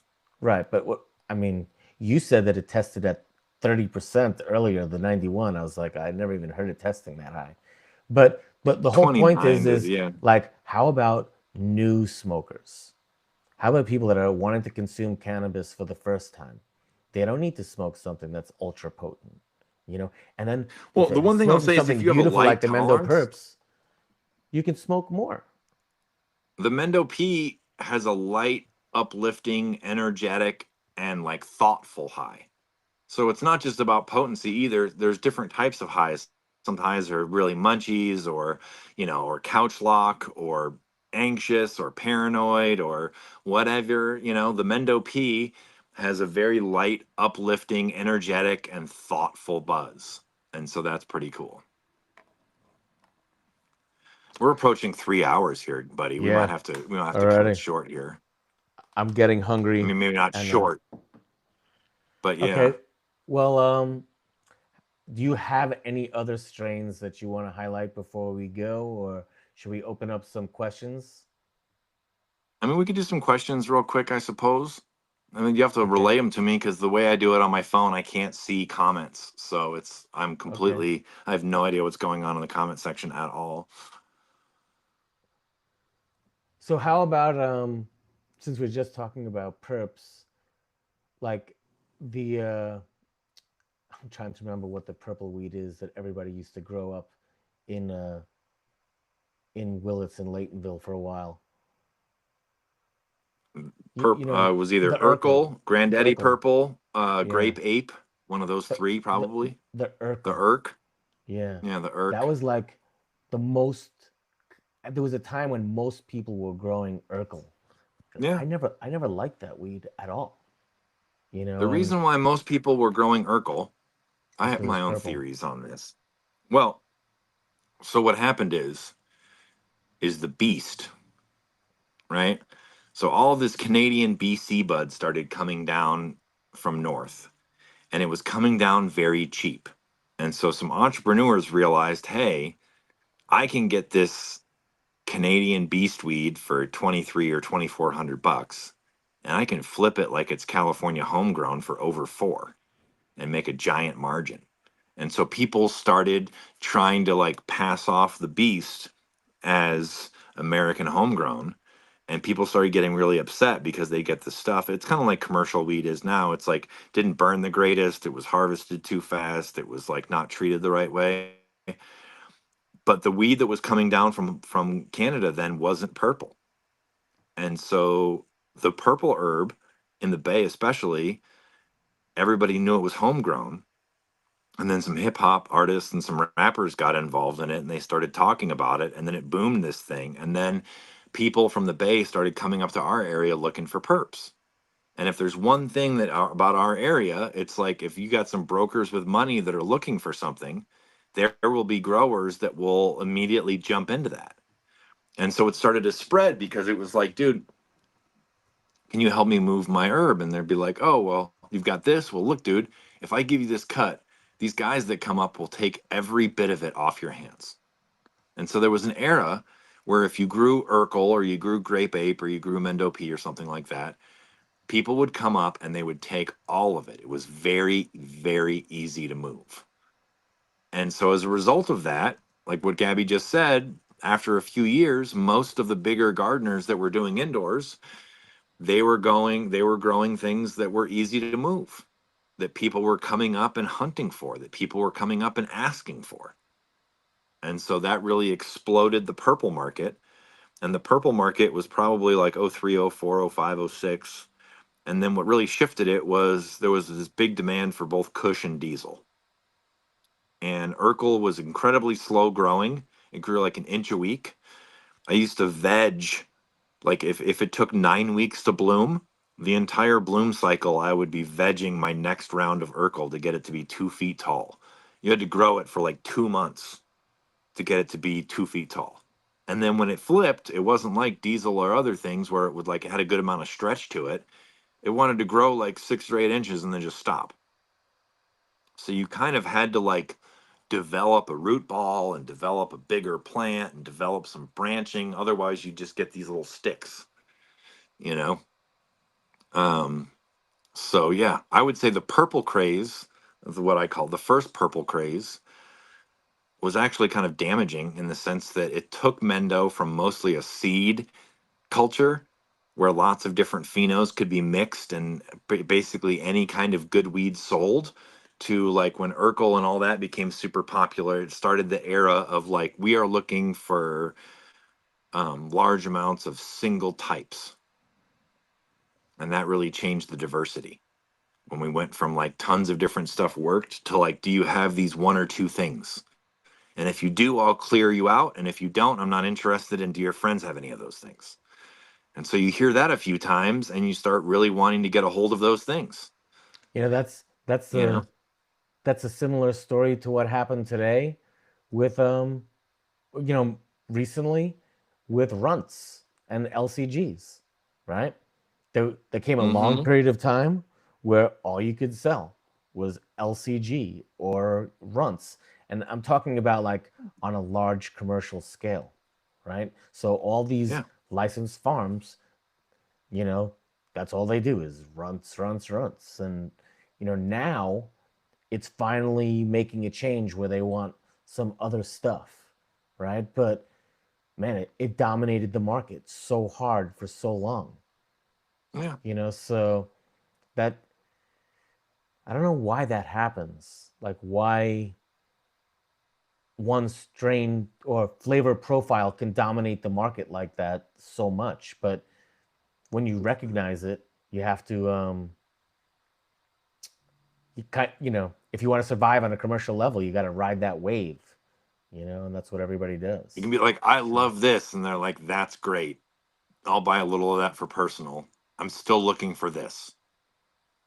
And you're like, so fuck. somebody's made a comment. They said, "I got a banana OG times Urkel." That's definitely leaning Urkel. So I'm trying to figure out what because like I have to admit it, I'm an Urkel hater. So what I'm like, what does that mean? Shitty, you know? Because to me, Urkel is just I mean, Urkel is just to me, like, if people want to know Urkel can be a pain in the ass because it's got these big fat leaves and it grows really tight internodes and really big fat leaves. So you have to pick off a lot of shoots. You have to clean it up. You have to clean up the bottoms. You have to clean up the innards. If you let all that stuff grow, it'll sort of choke itself out. It grows really slow. So you need to veg it up for a period of time, right? To get it to a certain size while cleaning it up. And it's like, it's just like anything else, dude. It's like it wasn't, people weren't growing it because it was a producer's dream. People were growing it because there was a massive demand for it and people wanted to fill that demand, it's right? so funny because Louis Farmstrong, our YouTube moderator, said now they're pushing toad venom, you know? And it's just like Yeah, I mean, the one thing I'll say, and then we probably do have to go, is already. it used to be that when things got popular, whether they were the purple craze back then, or whether it was Kush, or whether it was sour, whatever, it got popular because smokers were demanding more of it, right? So it was sort of like a grassroots, for good or bad, type of popularity. And now with a lot of the modern stuff, it's sort of like manufactured hype, and people get into it because they're like, oh, I That's can get it. crazy money for this toad venom. I can get this, I can get that. And they talk about everything but why they like it. So They it's like really it because it funny. moves. Hmm. So I don't want to mention the brand because I don't want to like throw shade at people. But somebody that I know bought a cutting off of a brand for $5,000. Okay, because these guys were selling it and their packs were selling for so much money, and I was like, was it worth it? And he was like, it was no better than any of the other weed that I have, and like better than the other candy I have because it's just more candy. But the marketing hype made it so that you know they were able to sell this And that cut for and that, and that five doesn't grand, mean and it just just because you hear numbers doesn't mean that you'll be able to get into that circle either and get those same numbers yeah. No, and he at all. didn't. And he didn't. Yeah. And he It's just didn't, like I was like, bro, if you want to try some stuff. But I want to give a shout out to damn, I always forget his name. On because I know what his name is, but just not laced with game gave me the banana OG. Dude, I can't Okay. wait. I can't wait for you to see this. Cause he gave me some outdoor. Um this was grown in Sacramento, outdoors, no greenhouse. Full Mm-hmm. blazing sun. It got rained on this year. The shit smells like banana peels. It's insane. You open up Mm-hmm. the bag and it smells like banana peels. And we're talking I've about, I've grown banana OG before. Yeah, it oh, smells really good. It definitely is not like some things are like, oh, it's strawberry shortcake and it doesn't smell any like banana OG definitely has a strong banana aroma to it. That's for sure. yeah, it is. Whether you like bananas. I love it, and um, I think it's popular as far as extracts. So, Mm-hmm. but I love it. So anyway, I think we got to wrap it up. We have passed the 3 hour mark. I'm not Dude, it's a sure. 3 hour mark. Good Lord. I'm not sure how many people we had in the live. I never noticed more than a little over 300. We have 337 right now. And that's just on YouTube because we're also on X. Our record was about 350. So I'm wondering if at any point we peaked over 350. That would be exciting. Well, regardless, I enjoyed anybody it. that is sticking out to Gabby and I rambling, much love to all of y'all. Yeah, can you imagine that And I hope somebody sat around and listened to us ramble for 3.5 hours and just watch how cross-eyed I am this entire time? part of the reason So why I don't smoke for 3 hours like you do is because I would be fucking starving. I did have to go. Starving. I would I be did have to dying go right get now, a little. dude. I did have to nail this little bar over Yeah, here. But I'm I mean, I hungry didn't smoke already, that but much. if I I would have, smoked one joint. This joint did yeah, fuck me up. You know what it is I would also? be, I would, I, Smoking a joint early in the day, like, you know, but I yeah, always I smoke haven't sour even diesel on smoked the weed show and yet get today. I would be blasted. starving. It's So brunch time. I love you, Francis. I can't wait to see that Yeah, Chem 91 showdown. So soon, very yeah. soon. It's hanging. Well, we Yeah, know matter of weeks. the Chem 91 is a long cure, so but Yeah. I still can't see. But we did decide that you think that they're all the same cut, right? Yes, they're definitely all the dog. It's just 100%. a matter of Now it like just which matters one. as like does one of them taste better than others? Is there one that like shows some more health than another? They're all the dog. Yeah, people have asked me, they were Yeah. like, "Well, you should do a box set with the 91 the way you do with Yeah. um But with you the just get sour." all the dog. You just Yeah, get four it's different like cuts of the dog. exactly. In my box set, I know that at least 3 cuts are not the same, Are not the same. so Yeah. are So that's not. cool. Yeah. So anyway, I love you, buddy. Thank you, Peace. everybody, for joining us, and we'll see you again real soon.